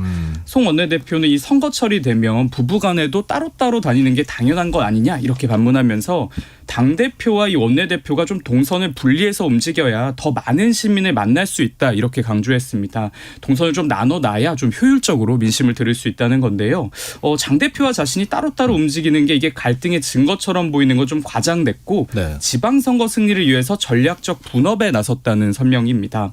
이게 뭐 실제 맞는 부분도 있습니다. 국민의힘뿐만 아니라 민주당만 보더라도 이 정청래 대표와 최근에 이 천준호 원내대표 직무대행 일정이 좀 별도로 짜이는 경우가 실제 많은데요. 뭐 그래야 더 많은 뭐 지역을 다닐 수 있겠죠. 맞습니다. 네. 모든 당이 그렇게 하고는 있는데 다만 이 국민의힘 내부를 들여다보면 좀 시선이 좀 다르긴 합니다. 뭐 일정이 지금 다른 게 문제가 아니라 이 장 대표와 송 원내대표 사이가 실제로 이젠 지난 이 절윤 선언을 좀 기점으로 확연히 좀 달라진 기류가 보인다는 얘기가 굉장히 많이 들리는데요. 네. 제가 어제랑 그제 이젠 장 대표 측이랑 국민의힘 의원들을 좀 국회에 가서 좀 많이 만나고 얘기를 들어봤는데요. 공통적으로 나오는 얘기가 이른바 이 장동영 라인이랑 이 송원석 라인이 실제 좀 분리가 되고 있는 기류가 좀 감지가 된다는 겁니다. 그래요? 예, 뭐 일례로 장 대표는 이제 박준태 비서실장 그리고 이 김민수 최고위원 그리고 이 조강한 최고위원 등과 좀 같이 움직이는 걸 실제로 좀 편애한다고 알려져 있고요. 반대로 이 송원석 원내대표는 이 정점식 정책위의장과 좀 가장 많은 얘기를 나누는 것으로 알려졌습니다. 최근 또 송 원내대표가 이 장 대표의 중앙선대위 승선을 좀 반대를 했고 장 대표가 이를 좀 거부했다 이런 후문도 들리고 있는데요. 국민의힘 지도부 갈등설이 쉽게는 좀 잦아들지 않을 것으로 보입니다. 장동혁 대표, 송원석 원내대표가 따로 다니는 것 자체는 이상한 일은 아니다. 오히려 선거 때의 동선 분리는 예전에도 공식처럼 돼 있는 거거든요. 가장 역사적으로 전형적인 사례가 1971년 대통령 선거인데 그때 박정희 대통령하고 김종필 전 총리가 선거 유세를 하면 좀 나눠서 다녔고 김대중 후보하고 김영삼 의원도 나눠서 다니고 이런 식으로 뭐 후보하고 주요 인사가 나뉘어진다든지 당내 주요 인사들끼리 나뉘어진다든지 네. 이것 자체는 선거운동 할 때의 동선에서 주로 이제 동선이 분리가 되는 건 맞는데 근데 좀 그것과 함께 같이 법칙으로 나와 있는 게 중간에 한 번씩 크로스를 해주거든요. 합체를 해줍니다. 그 합체가 과연 이루어지는가 이걸 한번 지켜보면 될 것 같고 근데 지금 문제가 되고 있는 거는 단순히 동선이 분리돼서가 아니라 실제로 양측이 좀 다른 기류인 것이 아니냐 이것 때문에 문제가 되는 거겠죠. 그리고 최근에 뭐 김문수 전 대선 후보를 국민의힘 인사들이 명예선대위원장으로 위촉한다든지 이런 흐름들을 봤을 때 국민의힘 내부에서 김문수 전 후보라든지 송원석 원내대표 이런 인사들은 국민의힘의 평균치다 이렇게는 인식을 하고 있고 근데 장동혁 대표에 대해서는 조금 일탈해 있다. 치우쳐져 있다 이런 인식들이 있기 때문에 일단은 송원석 원내대표 쪽으로 더 무게를 실는 분위기고 지금 장동혁 대표한테 부정적인 당내 개파 중에서 대안과 미래라는 모임이 있거든요. 네. 근데 대안과 미래는 송원석 원내대표가 빨리 그만두면 안 된다. 계속해서 맡아줘야 된다. 이런 입장을 또 피력을 하고 있습니다. 이런 가운데 이제 장동혁 대표가 이번 주말에 부산도 가고 대구도 가네요. 네, 사실 뭐 당 대표가 이 후보 선거 사무실 개소식 참석하는 게 뭐 뉴스는 아닌데요. 어떻게 보면 굉장히 당연한 일인데 그런데 그간 정치권에서 이 장동혁 대표가 이 지방선거 후보들에게 패싱 당하고 있는 거 아니냐 이런 관측이 아무래도 좀 많았다 보니까 장 대표가 이번에 부산과 이 대구시장 후보 사무실을 찾는 것도 같이 좀 주목을 받는 분위기입니다. 장 대표는 내일 이제 박형준 부산시장 후보 선거 사무실 이 개소식을 먼저 찾고요. 예. 그 다음에 내일 모레 추경호 이전 대구시장 후보 사무실 개소식을 찾아서 축사를 할 예정입니다. 아무래도 이 대구와 부산이 소위 보수 텃밭이기 때문에 장 대표가 이 지역을 찾는 게 후보들에게 큰 부담은 아닐 것이다. 이런 해석도 나오는데요. 다만 여전히 이젠 중도 표심이 중요한 이 격전지에서는 장 대표를 향한 거리두기가 계속 감지되고 있습니다. 네. 실제 오세훈 서울시장 후보는 이 유세 현장에 장 대표를 부를 계획이 아직까지 전혀 없다. 이렇게 선을 그었고요. 경기도 지역의 이 국민의 의원들은 기자회견을 열고 이 장 대표 행보를 좀 비판하면서 중앙당과 별도로 이 경기도 독자 선대 기념대회를 꾸리겠다 이렇게 발표할 상황입니다. 과연 장 대표가 이 부산과 대구 현장에 갔을 때 현장의 분위기도 어떨지 좀 궁금하긴 해요. 네, 그렇습니다. 그런 부분들은 그 현지에 출마한 후보들도 여러 가지로 촉각을 곤두세우고 계산을 하고 있을 걸로 보이고, 근데 이번에 다들 선거 사무소 개소식에는 뭐 당 대표가 가는 건 당연한 거겠지만 다 흔쾌히 초청을 했거든요. 이걸 봤을 때는 사실 선거 사무소 개소식은 보통 뭐 4월이라든지 이때 많이 하는데 선거에서 초기에 해당합니다. 그러니까 일단은 초기니까 와달라라고 하는 거고, 또 대표한테 어느 정도 예우는 해야 또 대표도 안 부를 수도 없고. 네, 그렇기도 하고, 또 중앙당에서 하는 일을 봤을 때 후보들한테 도움이 되는 일을 좀 해달라, 혹은 피해가 안 가는 일을 당이 해달라, 이런 주문을 하기에도 일단 대표하고는 접촉을 하는 것이 맞다고 볼 수가 있겠죠. 그리고 선거 사무소 개소식은 또 신뢰 행사거든요. 일단은 신뢰 행사이기 때문에 더 부담이 없는 측면이 있습니다. 지지자들끼리의 행사라는 측면에서. 근데 본격 선거 운동 때 가두 연설을 때도 대표를 부를 거냐. 일단 오세훈 서울시장은 벽을 치는 분위기고, 영남 지역에서도 이 부분에 대해서는 아직은 좀 미지수가 아닐까 이렇게 보입니다. 네. 민주당이 이제 부산 북갑 보궐에 출마하는 하정우 전 청와대 AI 미래기획수석이요. 뭐 시장에서 악수하면서 이제 그 손 터는 행동 갖고 지금 논란이 한창 되고 있습니다. 네, 이 사건의 발단을 보면 그제 하정우 전 수석이 이제 부산 구포시장을 방문했을 때 벌어진 일인데요. 하 전 수석이 이제 시장 상인들하고 좀 악수를 한 직후에 마치 좀 손에 뭐가 묻은 듯이 좀 손을 탁탁 털어내거나 아니면 손을 비비는 장면이 좀 카메라에 포착이 됐습니다. 이 영상이 좀 확산이 되다 보니까 야권에서 나오는 비판이 이거 채소와 생선을 손질한 이 상인들의 손을 하 전 수석이 좀 더럽게 취급한 거 아니냐, 이런 비판이 쏟아지고 있습니다. 특히 또 이게 비교가 되고 있는 게 하 전 수석이 대통령이나 이 청와대 출입 기자들과 악수를 할 때는 뭐 손을 털지 않았다, 이런 모습이 실제 좀 카메라에 포착이 되면서 이거 귀족 흉내내는 정치를 하는 거 아니냐, 이런 좀 거친 비판까지 나오고 있는데요. 무소속으로 출마한 한동훈 전 대표는 이 최근에 민주당 부대변인이 한 방송에 나가서 하정우 손털기는 이거 대세에는 큰 지장이 없는 일이다, 이렇게 말한 것을 좀 언급하면서 이렇게 말하는 거는 북구 시민에 대한 좀 무시다, 이렇게 비판하기도 했습니다. 하 전 수석이 워낙 이게 논란이 되다 보니까 직접 해명을 내놨는데요. 네, 뭐라고 하던가요? 예, 요약을 하면 이렇게 악수를 좀 하루에 뭐 수백 명, 수천 명 해본 게 너무 처음이라서 손이 너무 저리더라. 그래서 무의식적으로 이거 손을 털어냈다는 겁니다. 그러니까 뭐 더러워서 털거나 이런 게 아니라 정말로 물리적으로 손이 좀 저려왔다는 건데요. 그러면서 이런 게 이제 현실 정치의 네거티브인 것 같다, 이렇게 토로하기도 했습니다. 여권에서도 이 하 전 수석의 그 입장을 좀 옹호하는 분위기가 대체적인데요. 한 민주당 초선 의원이 말하기를 과거에 이 박근혜 전 대통령도 좀 손이 아파서 악수를 거부하는 장면이 실제 좀 찍히기도 했다. 이거는 이제 선거철마다 이 정치인이 겪는 통과 의례 같은 거다, 이렇게 말하기도 했습니다. 다만 또 여권에서도 일부 우려의 목소리도 실제 있는데요. 그래요? 예, 있습니다. 실제 대표적으로 지난 총선에서 이 도봉갑에 출마했던 안기령 후보가 이 시장에서 뭐 실형과 이 실수 논란이 좀 있었는데 결국에는 낙선을 했었거든요.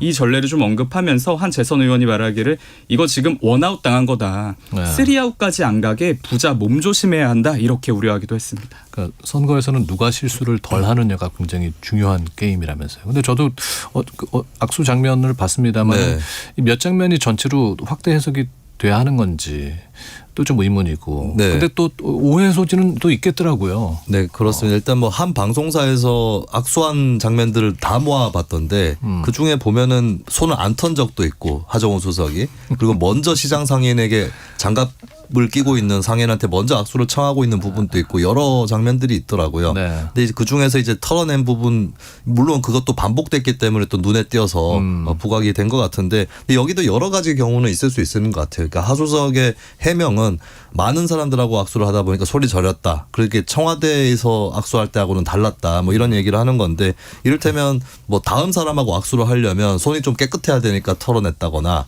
혹은 저도 선거운동을 지방선거에서 후보로 2번 해봤지만 좀 손이 이렇게 겸연쩍은, 전체적으로 마음이 겸연쩍으면 손도 어디에 둬야 될지 모르는. 그러니까 나는 의식하지 못하고 있지만 손이 이렇게 움직인다. 실제로 동영상을 보면은 손을 털어내는 장면 말고도 좀 손을 어디다 둬야 될지 모르는 그런 장면이 포착이 됐거든요. 그래서 일단은 하정우 수석이 선거 초보로서 단단히 신고식을 치렀다라고 볼 수 있는데 근데 이 효과는 장담을 못해요. 어떤 쪽으로 튈지는.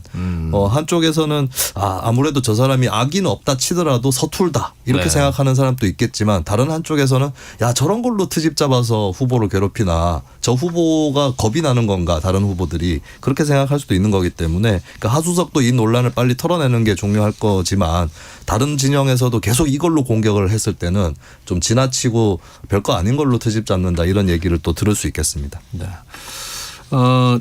공주 부여 청양 그 재보궐선거에 윤석열 전 대통령의 핵심 참모였던 정진석 전 비서실장이 출마 선언을 했어요. 네.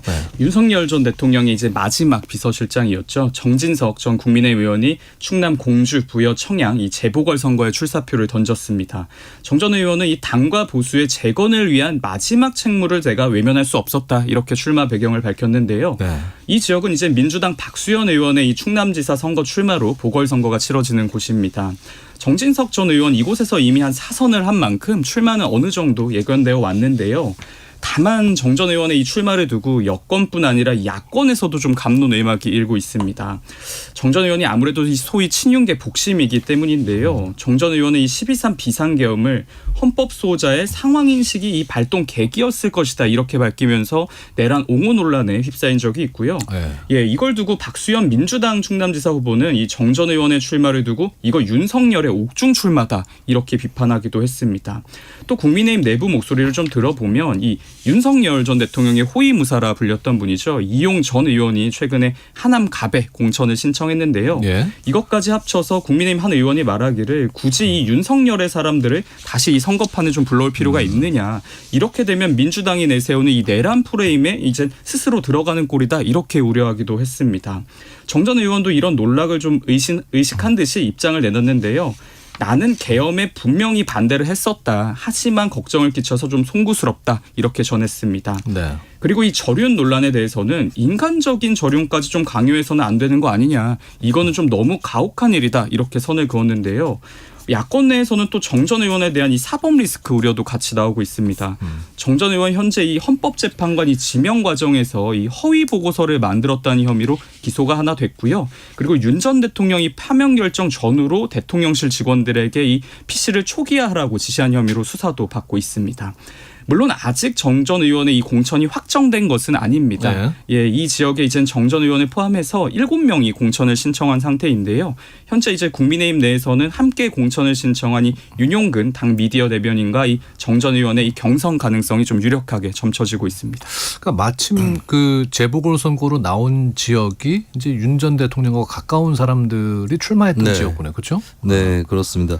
일단 정진석 전 의원에 대해서 계엄에 그도 반대했다 이런 변론이 나오는데 근데 아마 쟁점이 계엄의 찬반에 대한 것이 아니라 윤석열 정부를 함께했던 인사로서의 도의적 책임 이 부분이 될 것 같고 그리고 대통령실의 하드디스크를 초기화하라는 지시 그걸 했다는 혐의를 받고 있는데 그렇게 되면은 예를 들면 민주당의 더불어민주당 그 전재수 부산시장 후보 그러니까 의원실 보좌관들이 하드디스크를 인멸한 혐의로 기소가 됐잖아요. 그러니까 국민의힘 입장에서는 그거를 상당히 공격할 수 있는 소재인데 근데 같은 당에서 또 대통령실 PC를 초기화하라 이 혐의로 기소된 사람이 있다라고 했을 때 과연 국민의힘이 또 전재수 후보를 강하게 공격할 수 있는가 이런 부분들도 또 걸리는 부분이 될 것 같습니다. 정치브리핑 여의도 현미경 오늘 여기까지 듣겠습니다. 박성희 시사저널 기자 김수민 시사평론가였습니다. 말씀 고맙습니다. 감사합니다. 지금 듣고 계시는 방송은 윤인구 세상의 모든 정보 윤인구입니다. 청취자 여러분들의 참여를 기다리고 있습니다. 문자번호 샵 9730 샵 9730 짧은 문자는 50원 긴 문자는 100원의 정보 이용료가 있고요. KBS 콩 어플리케이션 일라디오 유튜브 채널을 통해서는 무료로 참여하실 수 있습니다.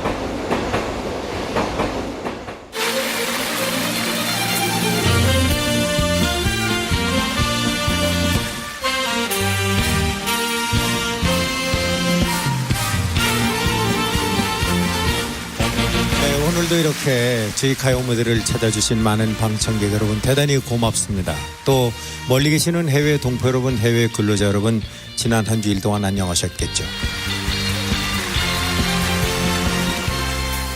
네, 방금 들으신 이 익숙한 멜로디와 또 인사말 아마 듣는 것만으로도 가슴 한편이 따뜻해지시는 분들 많이 계실 텐데요. 매주 월요일 밤 온 가족을 TV 앞으로 불러 모았던 KBS 가요 무대가 어느덧 40살을 넘겼습니다. 40년이라는 긴 세월 동안 때로는 위로가 되고 또 때로는 고향이 되어줬는데요. 이분 없는 또 가요 무대는 상상하기 어렵죠. 마이크 하나로 우리 시대를 기록하고 변함없는 꼿꼿함으로 무대를 지켜온 방송계의 산증인 김동건 아나운서 나오셨습니다.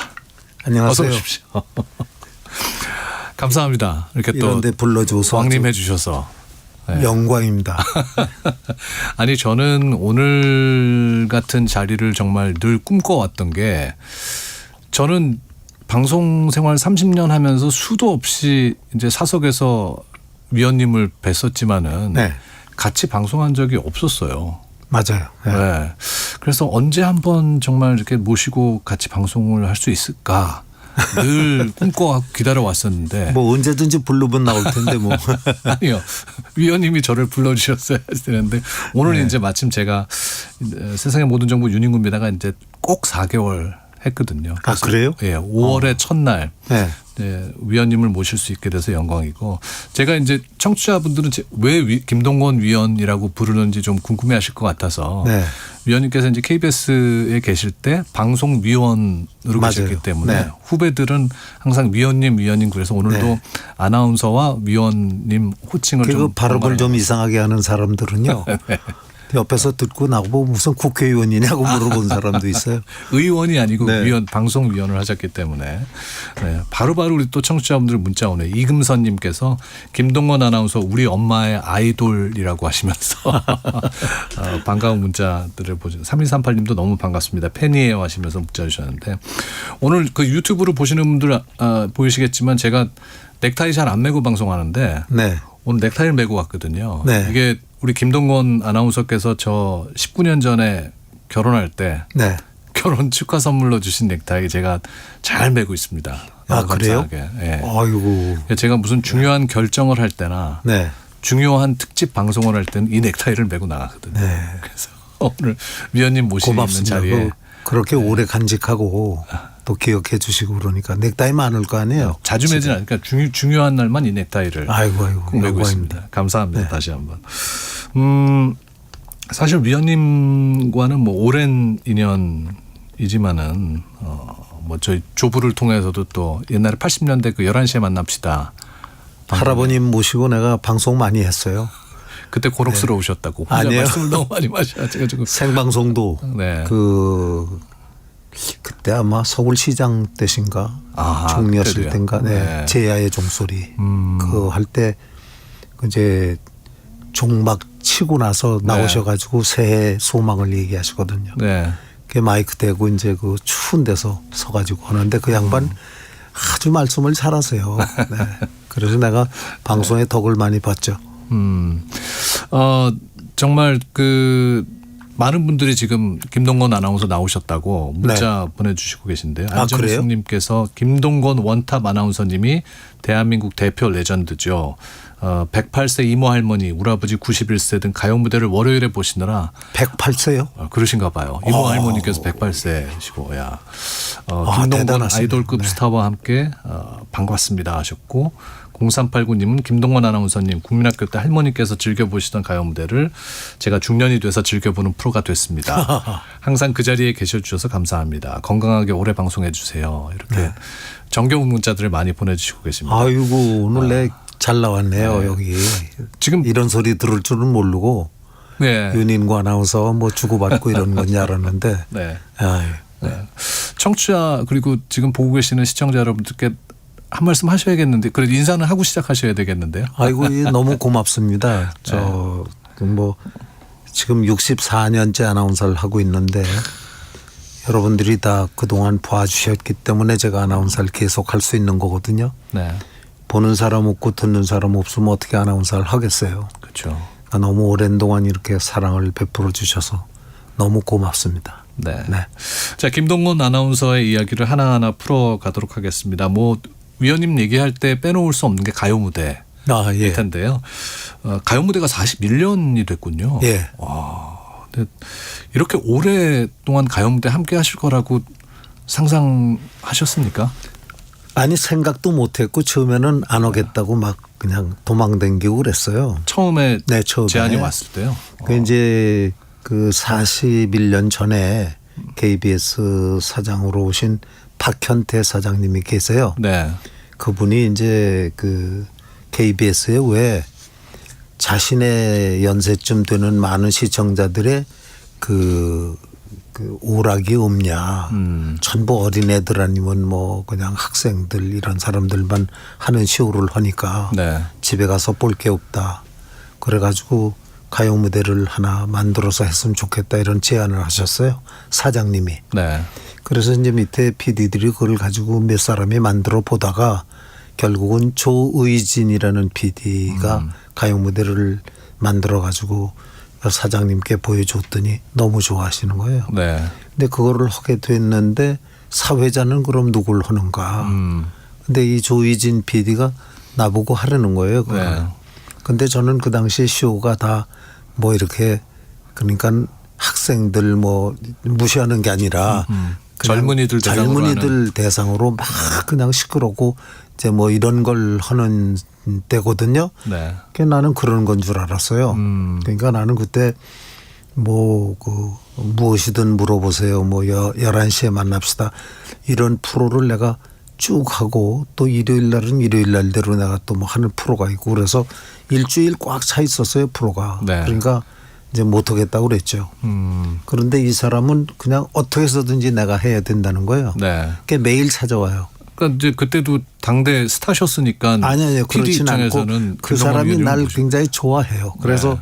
자꾸 그렇게 얘기하여서 이제 안 한다고 그러고 있는데 어느 날 오더니 오늘 녹화하는데 나는 낙점이 돼 있으니까 그냥 네, 김동건 아나운서 생각하고 네. 딴 사람한테는 섭외를 안 했는데 오늘 안 하면 이 프로 사회자 없이 가냐 펑크 난다. 그런데 그 방송에 있으면서 동료가 방송이 나 때문에 나갈 수 없다 그러는 걸 참기는 어렵습니다. 그건 해야 돼요. 아니 얼마나 행복하신 거예요. 글쎄 말이에요. 지금 생각하면요. 네. 그래서 그걸 그날 가서 했어요. 네. 근데 난 지금까지 본 쇼가 아닌 거예요. 뭐 현인, 고운봉, 뭐 신카나리아 이런 분들이 나오는 거예요. 네. 아 그래서 내가 끝나자마자 얘기했죠. 이거 이런 프로인 줄 몰랐다.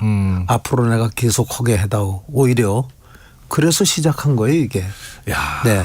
그게 41년의 네. 세월이 네. 지나갔습니다. 네. 가요 무대가 이토록 오랫동안 사랑받아온 이유는 뭐라고 생각하세요? 그래서 그것에 대해서 제가 질문을 많이 받아요. 네. 그런데 뭐 내가 가요의 전문가도 아니고 또 방송을 평하는 사람도 아니기 때문에 내 자의로 아무렇게나 말할 수는 없는데 그런 질문 받을 때마다 곰곰이 생각해 보면 한국인들이 노래를 좋아해요. 그렇죠. 그래 뭐 듣는 것도 좋아하시고 부르는 것도 좋아하시고. 네. 그래서 이태리 사람하고 한국 사람하고 누가 더 노래를 좋아하냐 이런 그 유머가 있을 정도로. 네. 그런데 그런 것뿐만이 아니고 한국 사람들은 또 18번이 있어요. 그래서 애창곡. 그 노래, 네, 그 노래는 자기가 항상 그 어느 자리나 가면은 부르거든요. 네. 근데 그런 노래가 나오면 더 좋죠, 이 사람은. 자기가 아는 노래니까. 네. 그리고 그 노래에 얽힌 예 추억이 있고 그래서 한국인들이 노래를 좋아한다고 그래요. 네. 그러니까 되게 그런 노래들이 옛날 노래들인데 그 요즘 노래만 듣다가 옛날 노래 하니까 아주 추억에 젖는 사람들도 많고. 그러니까 내 몸과 네. 마음이 힘들고 지쳤을 때 들었던 노래를 네. 다시 들으니까 더 그때 생각도 나시고 그럼요. 위로도 되고 그러죠. 그럼요. 근데 이제 가요 무대 노래도 노래지만요. 네. 그 김동건 아나운서님의 그 오프닝 멘트를 듣고 싶어서 일부러 또 그 시청하시는 분들이 계시더라고요. 그건 저희가 지금 시작하면서도 네. 들려드렸습니다마는 좀 지나치신 얘기 같고 그런 얘기 저도 들었어요. 그런데 네. 그거는 이제 이 얘기를 많이 하더라고요. 해외에 계신 동포 여러분, 맞습니다. 또 근로자 여러분 그동안 안녕하셨습니까 하는 얘기를 내가 했는데 지금도 하고 있고 네. 앞으로도 할 겁니다. 그런데 그건 왜 그렇게 됐냐 하면은 그 가요 무대가 나간 지 한 반년쯤 됐는데요. 네. 그 세계 각국에서 그 우리 동포들한테 편지가 와요. 근데 그 편지가 국내에서 오는 편지보다도 더 많이 와요. 그러니까 그 양반들이 가요 무대에 대한 향수가 대단하더라고요. 그래서 그때 우리 PD하고 내가 그 알아봤어요. 외무부에 우리 동포가 해외에 얼마나 사는가. 예, 예. 그랬더니 그 당시 한 500만부터 550만 명 정도 사신다고 그래요. 그분들은 대단한 시청자거든요. 네. 숫자도 그렇고. 그래 이분들한테 인사를 하는 게 좋겠다. 그래서 해외 동포 해외 근로자 여러분 안녕하십니까 하는 얘기를 했어요. 네. 그랬더니 또 난리가 난 거예요. 자기네들 그 해외 동포 인사해 줬다고 그렇죠. 너무 뭐 고맙다고 이제 편지가 오는 거예요. 거의 이름 불러준 거나 다름없는 거잖아요. 그런가 봐요. 네. 그런데 그러고 나서 그 일 때문에 아주 곤욕을 치렀어요. 왜요? 그 이제 얼마 나갔는데 농림부에서 농수산부 네. 거기서 이제 공문이 왔어요. 그 해외 동포 해외 근로자 여러분도 하는데 네. 그 우리 그 민족의 먹거리를 해결해 주는 농민 여러분 뭐 이렇게 인사를 해달라는 거예요. 그래서 그거 가지고 우리가 고민을 하고 있는데 곧 거기에 붙여서 산림청인가 뭐 어디 전화가 왔어요. 그러더니 또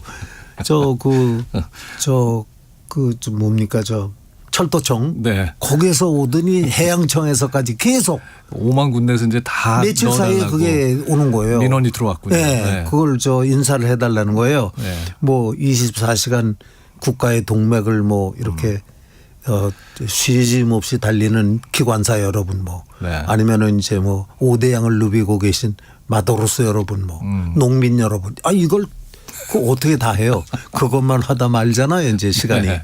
그러니까 다 빼자 그래서 다 안 했어요. 이제 해외 동포까지. 그걸 안 하고 이제 며칠 했더니 해외 동포들이 난리가 났어요. 그런 사연이 그나서 나한테 편지를 직접 편지를 김동건 아나운서에게 묻겠다. 네. 그 해외 동포 해외 근로자 여러분 안녕하십니까 하는 말이 그게 몇 초냐. 10초도 안 되는 그 시간이 아까우냐. 그게 힘드냐. 네. 내가 혼났어요 한동안. 그래서 해외 동포 해외 근로자 여러분은 계속해서 하자.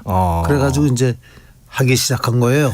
그게. 그런 사연이 있었군요. 지금까지 이렇게. 예. 네. 근데 이제 그렇게 또 김동원 아나운서께서도 애정을 갖고 진행하시던 프로그램을 2010년인가 잠깐 떠나셨을 때가 있었단 그때 말이죠. 네. 그때 굉장히 또 서운하셨을 것 같아요. 아닙니다. 제가 한 20년 했는데 어느 날 방송을 마치고 나왔더니 그 예능국장이 기다리고 있더라고요. 그래서 오래간만이라고 그랬더니 말을 못하고 쩔쩔매고 그래요. 왜 그러냐 그랬더니 내가 이런 얘기를 할 줄은 몰랐다고. 그게 이상하더라고. 그래 하라고 그랬더니 뭐 높은 사람이 나를 바꾸라고 그랬다는 거예요. 그래서 알았다고. 네. 그러고 집으로 갔죠. 그래가지고 이제 한 이틀쯤 됐나요? 또 전화가 왔어요. 네. 좀 나오라고. 네. 그래서 나왔죠. 이제 KBS에 나왔더니 감사패를 준다는 거예요. 아니 그건 한 일주일쯤 됐을 때예요. 네네. 왜 그러냐 그랬더니 아마 날 바꿨다고 그래가지고 신문에서 아마 막 공격을 했나 봐요. 아니 그때 시청자들 항의도 상당했습니다. 모르겠어요. 신문도 뭐 많이 났다고 그래요. 그러니까 그 사장 입장이 곤란하니까 이게 강제로 그만둔 게 아니고 우리가 이렇게 감사패도 주고 이렇게 하고 그만뒀다 이제 이런 걸 보여주려고 그랬는지 자꾸 나오라고 그래요. 네. 근데 난 그거 받기 싫어서 안 하려고 그랬는데 그 담당하는 PD 네. 이런 분들이 우리를 좀 봐달라. 이거 뭐 안 받으면 우리가 아주 입장 곤란하다고 그래요. 네. 내 속으로 그만두라고 그럴 때는 어째고 감사패를 준다고 또 난리치냐. 그래 나와서 그거 받았어요. 네. 그러고 내가 아마 한 5년 6년 동안 가요 무대를 쉬었어요. 내가 그러다가 뭐 윤인구 아나운서 너무 잘 알지만 우리 후배 아나운서인데 그분은 축구 중계하는 분이거든요. 네. 근데 나보다 아주 한참 어린 아나운서죠. 14기인가 그러니까 맞습니다. KBS. 네. 그 사람이 자꾸 찾아와서 못하겠다고 그래요. 왜 못하겠냐 그러니까 자기는 축구 중계하러 다니는 게 세계 각국에 다니고 월드컵에 가고 그러는 게 훨씬 재밌는데 이건 맞지 않는다는 거예요. 하기 싫대요. 그러더니 이 친구가 어느 날 편지 한 장 써놓고 갔어요. 그러니까 방송국에서 연락이 왔어요. 빨리 나오라고. 다시 하라고. 실명 얘기해도 괜찮습니까? 실명이요? 네. 누구 하지 말까요? 중간에 했던 아나운서요? 네. 그거 뭐 전인석 아나운서요. 네. 그 친구는 아주 전인석 선배가 또 그렇게 편지를 써놓고 나 때문에 고생 많이 했어요. 그래서 중간에 막 안 하겠다고 그런 걸 이건 그렇게 막 수시로 바꾸는 프로가 아니다. 계속해라. 너도 잘한다 말이지. 근데 이 친구는 축구에 자꾸 생각이 있으니까. 네. 결국은 이제 또 시청자의 요청에 모르겠어요. 김동원 아나운서께서 다시 돌아오셔서 쭉 가요 무대를 지켜주고 계신데 수많은 곡을 들으셨을 거 아니에요. 그럼요. 노래는 뭐 많이 들었죠. 김동건의 애창곡은 뭡니까? 그거 물어보는 사람 너무 많아요. 워낙 뭐 또 가수분들하고도 친하시고 이미자 선생님하고도 각별하시고 그 이미자 씨의 남편 되시는 분이 제 고등학교 선배고 KBS의 PD고 그래요. 그래 매해 콘서트 하실 때 또 사회도 그 내가 그 양반 보셨고 사회 많이 봐줬죠. 그래서 애창곡은 그렇다고 해서 이미자 씨의 노래를 내가 좋아하는 건 아니고요. 저도 뭐 애창곡이 있지만 한 번도 내가 애창곡이 뭐다 이렇게 얘기해 본 적이 없어요. 물어보는 사람은 많아요. 그 왜 그러냐 하면은 내가 이제 가요무대 사회자잖아요. 그런데 내가 만약 이미자 노래 동백아가씨 좋아한다 그러면 패티김이나 주현미나 다 싫어할 거 아니에요. 그러니까 편파적일 수 없다. 그러니까 편파적이라는 말 듣기 싫어서 그 노래 좋아하는 노래 좋다고 뭐 얘기할 수 있죠. 그러나 그것도 제가 조심하고 그래요. 그래서 저는 사실 그 내가 좋아하는 노래는 그 뭐 동요에 가까운 노래예요. 그 뭐 고향 생각이라는 노래 있어요. 현재명 선생이 작사 작곡하신 그거 알 거예요. 아마 해는 져서 어두운데 찾아오는 사람 없어. 그 노래는 어렸을 때부터 너무 좋아해요. 아마 그래서 또 지금 갈 수 없는 고향 땅 생각이 나셔서 늘 그 노래를 그리시는 걸 수도 있고. 그렇지 않고 내가 시작한 거는 어렸을 때인데요. 초등학교 다닐 때 그 노래 배웠거든요. 그래가지고 뭐 혼자서도 부르고. 지금 저희 PD가 굉장히 고민을 많이 하고 있습니다. 고향 생각을 끝곡으로 틀어야 되는지. 그래요? 안 해도 돼요. 지금 뭐 얘기 나누다 보면 시간이 부족해서 뭐 노래가 안 나갈 수도 있고요. 위원님과 얘기 나누는 게 더 아무래도 소중하니까요. 처음에 그 방송을 시작하실 때 생각 나시죠? 그 동아방송에서 시작을 하신 거예요?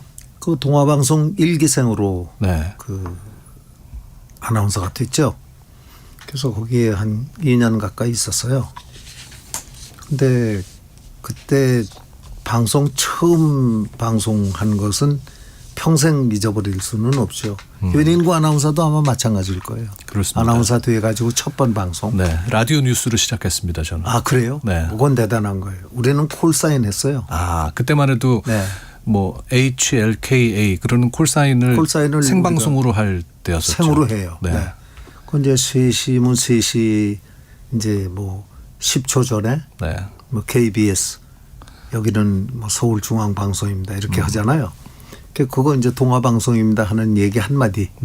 그걸 하기 위해서 뭐 거의 뭐 몇 수십 번을 그걸 잠꼬대 할 정도로 외워서 들어가가지고 어떤 때는 TBS 그 한마디 하고 나와야 돼요. 그러니까 참 옛날 얘기죠.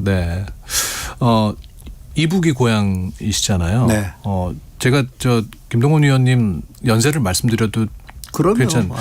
보통은 39년생으로 이제 인터넷 같은 데 많이 쳐보면 나와요. 38년생으로 정확하신 거죠. 저희 어머니가 뭐 38년생이라고 나한테 그래요. 그런데 서울로 와가지고 이제 우리가 그 이승만 박사 때 이북에서 피난 온 사람들 호적이 없으니까 그거를 만들어 주라 그래가지고 전부 여기서 가서 자기네 저 이름 대고 나이 대고 그래서 호적을 만들었어요. 근데 그때 우리 아저씨가 가가지고 이 집에 있는 아저씨가 가서 우리 네. 형제들의 그걸 했는데 근데 뭐 39년으로 했다는 거예요. 그런데 원래는 뭐 38년생이라고 누가 또 그래요 우리 집에서. 네. 무슨 왜냐하면 관계 있어요?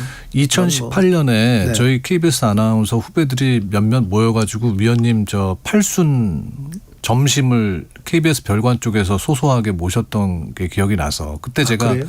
그 위원님 아들 주영이한테도 전화 걸어서 물어봤거든요. 네. 아버님 연도가 분명히 39년이시냐 38년 돼 있으니까요. 네. 호적에. 그러니까 뭐 39년생으로 나이를 젊게 어리게 가지는 게 아니라 뭐 혼동이 오니까요.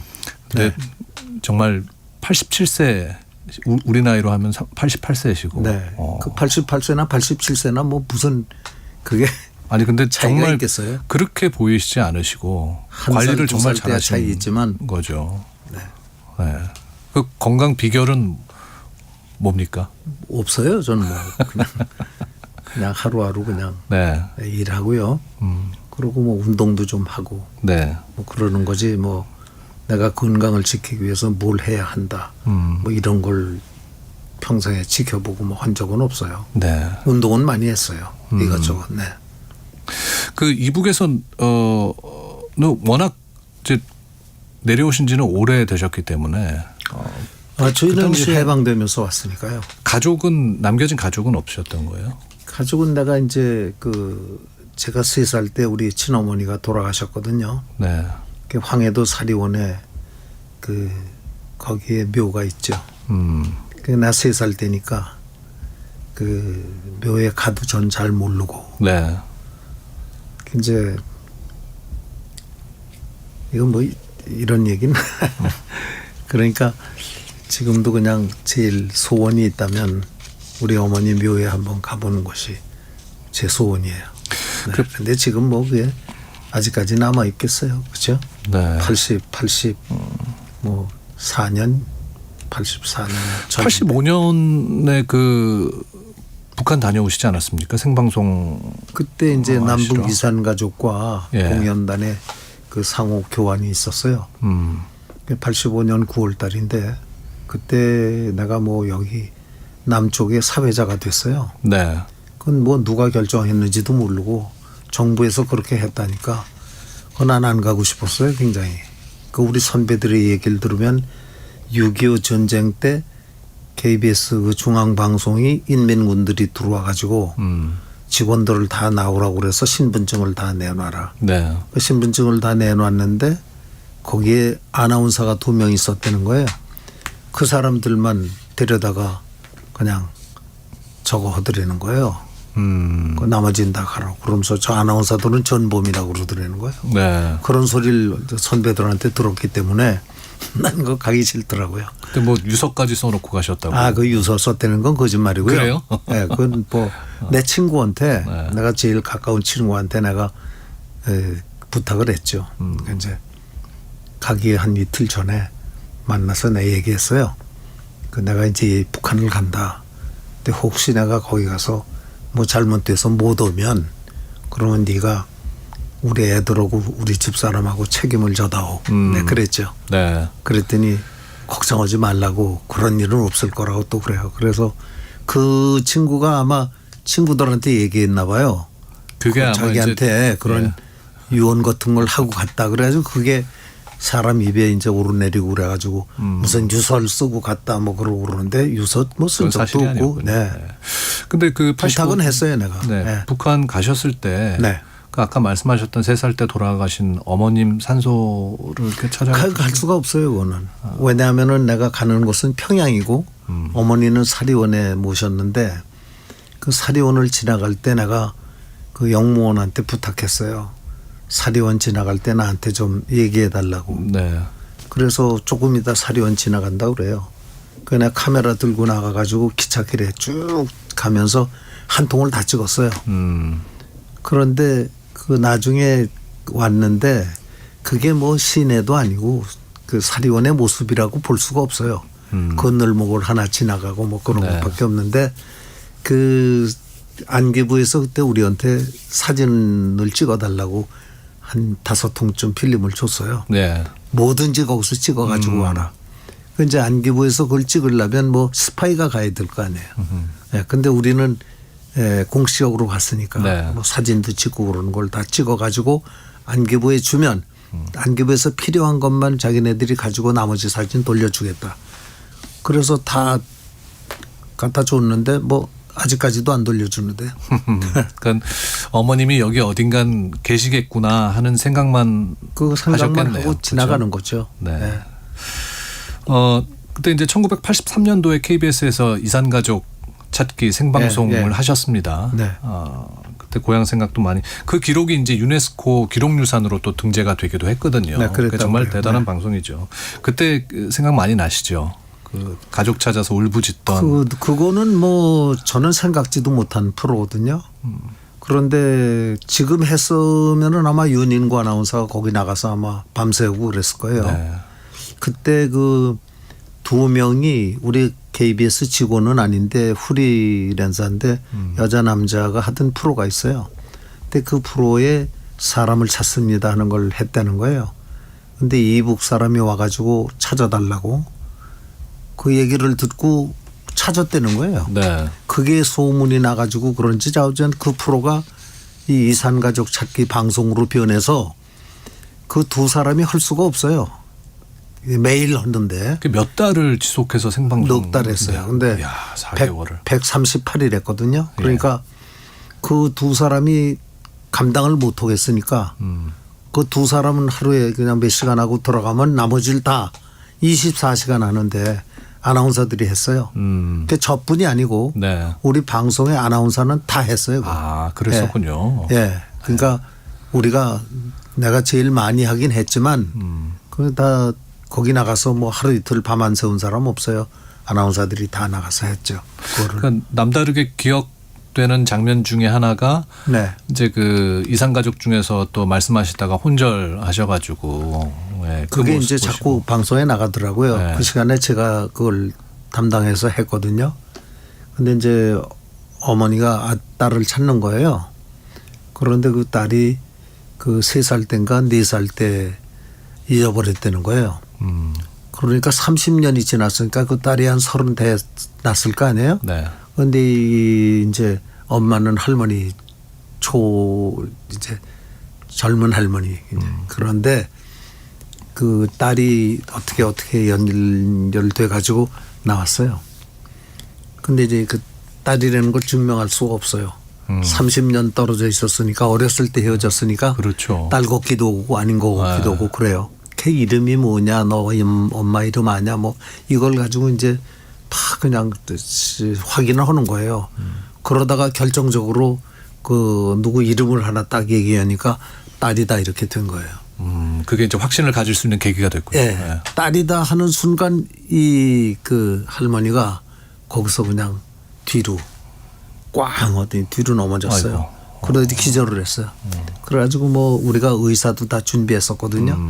의사 간호사분들이 나와가지고 막 그냥 거기서 난리를 쳤어요. 그래가지고 그 양반이 이제 살아났어요. 살아나가지고 깨가지고 그 딸이라는 걸 이제 다시 확인하는 과정에서 막 눈 뜨고 못 봐요. 얼마나 기가 막혔으면 기절하겠냐고. 예. 이게 무슨 비극입니까? 라는 김동건 아나운서님의 말씀이 많은 분들의 이 머릿속에 남아있는. 뭐 저는 그냥 그걸 하고 싶어 한 것도 아니고 그걸 눈 뜨고 못 보겠더라고요. 그래서 내가 이건 너무 비극이다. 그런 얘기를 나 혼자 하듯이 했는데 그 말이 어떻게 뭐 이산 가족을 찾는데 무슨 그 대표적인 말처럼 자꾸 하니까 내가 아주 좀 이상해요. 네. 김동건 아나운서님은 또 그 많은 후배들이 따르잖아요. 뭘? 아니, 저는 특별히 이제 저의 인생 멘토로 생각하고 늘 제가 고민 있을 때 전화 드리고 안부 여쭙고 그러는데. 나야 고맙죠. 나하고 와서 의논해주고 밥 사달라고 그러고. 아니 그래서 저는 후배가 제일 좋아요. 나는. 이 방송을 통해서 진짜 솔직히 여쭤보고 싶은 게 네. 제가 전화 드리면은. 네. 야 인구야 너밖에 없다라고 얘기를 하시잖아요. 네. 그런 후배가 대체 몇 명이십니까? 그건 너밖에 없다는 거 다 하니까요 내가. 아니 근데 듣는 사람은 오래간만에 전화하잖아요. 네. 그러면 반갑잖아요, 이제. 아니 근데 듣는 그러면 사람은 그 김동건 아나운서님께서 거짓말을 하얀 거짓말이신 거죠. 선의의 거짓말을 하시는 줄 알면 아니 그 되게 기분 좋아요. 거짓말이라고 해본 적은 한 번도 없고요. 왜 네. 그러냐면 자꾸 이제 늦게 전화 걸어서 미안하다고 그러고 예, 너무 오래간만에 전화를 걸었습니다. 죄송합니다. 그러거든요. 네. 그러면 내가 그러죠. 아니야 너밖에 없어. 그런 말 하지 마라. 내가 이제 이렇게 그래서 저는 그거 얘기하죠. 들을 때 정말 저밖에 없으신가? 혼자 오해를 하기도 하고. 윤채영 동산 선생의 그 가족은 네. 윤인구 아나운서밖에 없죠, 사실.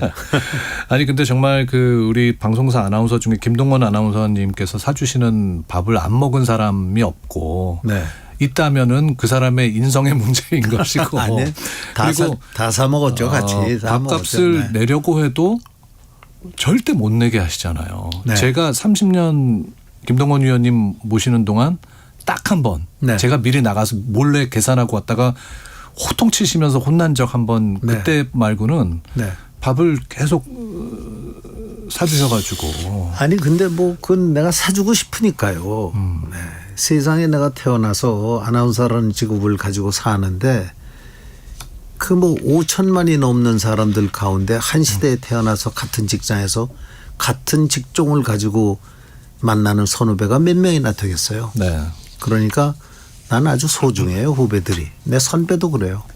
그 선배도 내가 모시고 싶고 후배는 또 이렇게 사주고 싶고 그래요. 가장 아끼는 후배는 누굽니까? 그건 뭐 다 똑같다고 그래야지. 왜 그럴 때 쓰는 옛날 어른들 말 있잖아요. 손가락 다 깨물면 아프다. 아니, 저는 저라고 얘기해 주실 줄 알고. 그 아나운서 후배들한테 참 따뜻한 조언을 많이 해 주시잖아요. 요즘 후배들에 대해서는 어떻게 생각을 하세요? 그게 뭐 이제 나이 차이가 많으니까요. 차이가 많아지니까 요즘 새로 들어온 후배들은 잘 연락을 안 해요. 그래도 난 똑같이 이제 생각을 하고 언제든지 만나면 반갑고 그런데 옛날 우리 아나운서 할 때하고는 분위기가 많이 다르죠. 옛날 우리 아나운서는 우리들이 그 방송국에서 뭐 우리들 사는 거 보고 기자들도 얘기하고 PD들도 얘기하고 하지만 군대 생활보다도 더 어렵다고 그랬어요. 아나운서 생활이 초창기에 네. 그렇게 규율이 세고 네, 아주 군기가 세요. 그래서 굉장히 힘들죠. 방송도 힘들고 조금만 틀려도 그냥 용서가 없으니까요. 근데 그렇게 우리가 훈련받고 자라니까 굉장히 빨리 발전했다고도 생각해요. 그게 나쁜 건 아니라고 생각해요. 그런데 예. 요즘 그 선후배들 하는 거 보면 많이 부드러워졌죠. 네. 옛날 같지 않아요, 이제는. 네. 네. 그 많은 분들이 이제 김동건 아나운서 하면은 품격이란 말이 떠오르시나 봐요. 뭐가요? 품격. 그 얘기는 나 사전에 없는데. 아나운서의 품격이란 건 어떤 겁니까? 아니 뭐 품격 있는 그런 거 방송 진행 뭐 그런 거 어떤 아니요. 겁니까? 네. 그 어떤 직업이나 어떤 그 일을 하거나 다 같아요, 사람은. 근데 이제 내가 늘 후배들한테도 얘기하고 하지만은 자기 전 세계에 이제 그 인구가 말이죠. 뭐 80억이다 뭐 이렇게 얘기를 해요. 뭐 저 정확히는 모르겠지만은 몇십억 그렇게 80억 된다는 그 사람들 가운데 해피령 우리가 한국에 태어났단 말이에요. 네. 그런데 또 같은 시대에 태어났어요. 예. 윤인구 아나운서하고 제가 같은 시대에 태어났어요. 근데 같은 지방에 태어나고 같은 직업을 가졌단 말이죠. 이거는 굉장히 소중한 인연입니다. 이거는 뭐 종교를 떠나서 그냥 개인적으로 생각을 해도 어려운 거예요. 이렇게 만난다는 거는. 네. 굉장히 어렵습니다. 우리 지금 5,200만이 우리 국민이라는데 따지고 5,200만 분의 1 아니에요. 윤인구 아나운서가 나에게 그렇게 해서 만났으니까 나는 이건 굉장히 중요한 만남이라고 생각하거든요. 근데 그렇게 만나는 사람끼리도 좋지만은 그렇지 않은 사람도 여러 사람을 대하는 직업, 특히 아나운서들은 그 뭘 소중하게 생각해야 하는가를 내가 이제 그 터득한 게 있어요. 네. 사람과 사람이 만나서 제일 그 필요한 덕목이 무엇인가. 더군다나 아나운서들은 무엇인가. 그건 난 신뢰라고 생각해요. 신뢰. 예. 내가 이제 이 연인과 아나운서를 내가 믿지 못하면 신뢰를 안 하면 내가 이 프로에 왜 나오겠어요? 네. 그렇잖아요. 그리고 어디서 만나도 나는 신뢰하니까요.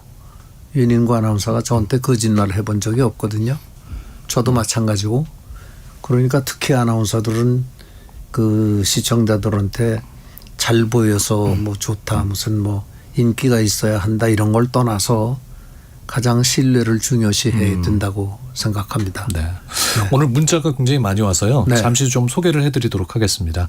7152번 쓰시는 분께서 김동건 아나운서의 목소리와 가요 무대를 알리는 음악을 들으니 어릴 때 할아버지와 싸웠던 일이 생각납니다. 저는 좋아하는 월화 드라마 보고 싶다고 징징거리고 할아버지는 가요 무대는 일주일에 한 번밖에 안 하기 때문에 꼭 봐야 한다 하시고 이북 출신으로 호롤단신 일가친척 없는 외로운 마음을 가요 무대로 달래셨다는 걸 뒤늦게 깨달았습니다.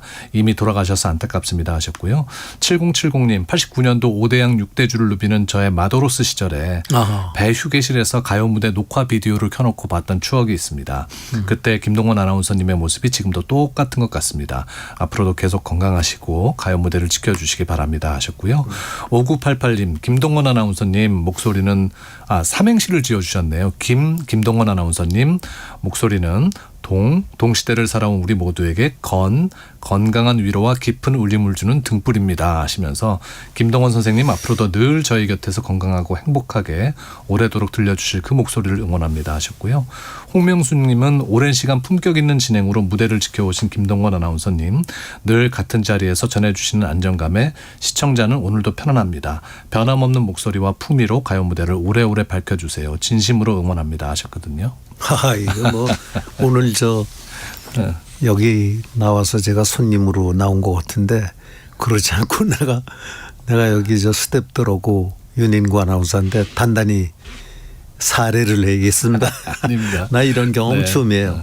마지막으로 지금 방송 듣고 계신 시청자분들, 청취자분들께 인사 말씀. 아니 뭐 부탁드립니다. 간단합니다. 너무 고맙죠. 그 어떻게 우리가 그 사람과 사람이 서로 부대끼면서 살지만 내 직업이 아나운서이기 때문에 시청자 여러분들을 만나게 되는데 그 시청자 여러분들이 저를 사랑하고 아껴주시고 응원하지 않았으면은 어떻게 64년 아나운서를 하겠어요. 그렇잖아요. 그러니까 대단하신 일이죠. 내가 해를 거듭하고 방송을 더 하고 하면 할수록 제일 고마운 사람은 시청자입니다. 그분들은 정말 뭐 이렇게 가족이나 형제같이 그렇게 생각될 때가 많아요. 시간이 이제 다 된 것 같습니다.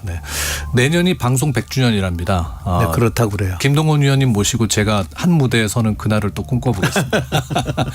김동건 아나운서와 함께했습니다. 건강하십시오. 네, 불러줘서 영광입니다. 감사합니다. 고맙습니다. 오늘 순서 마치겠습니다. 여러분의 내일을 기대합니다.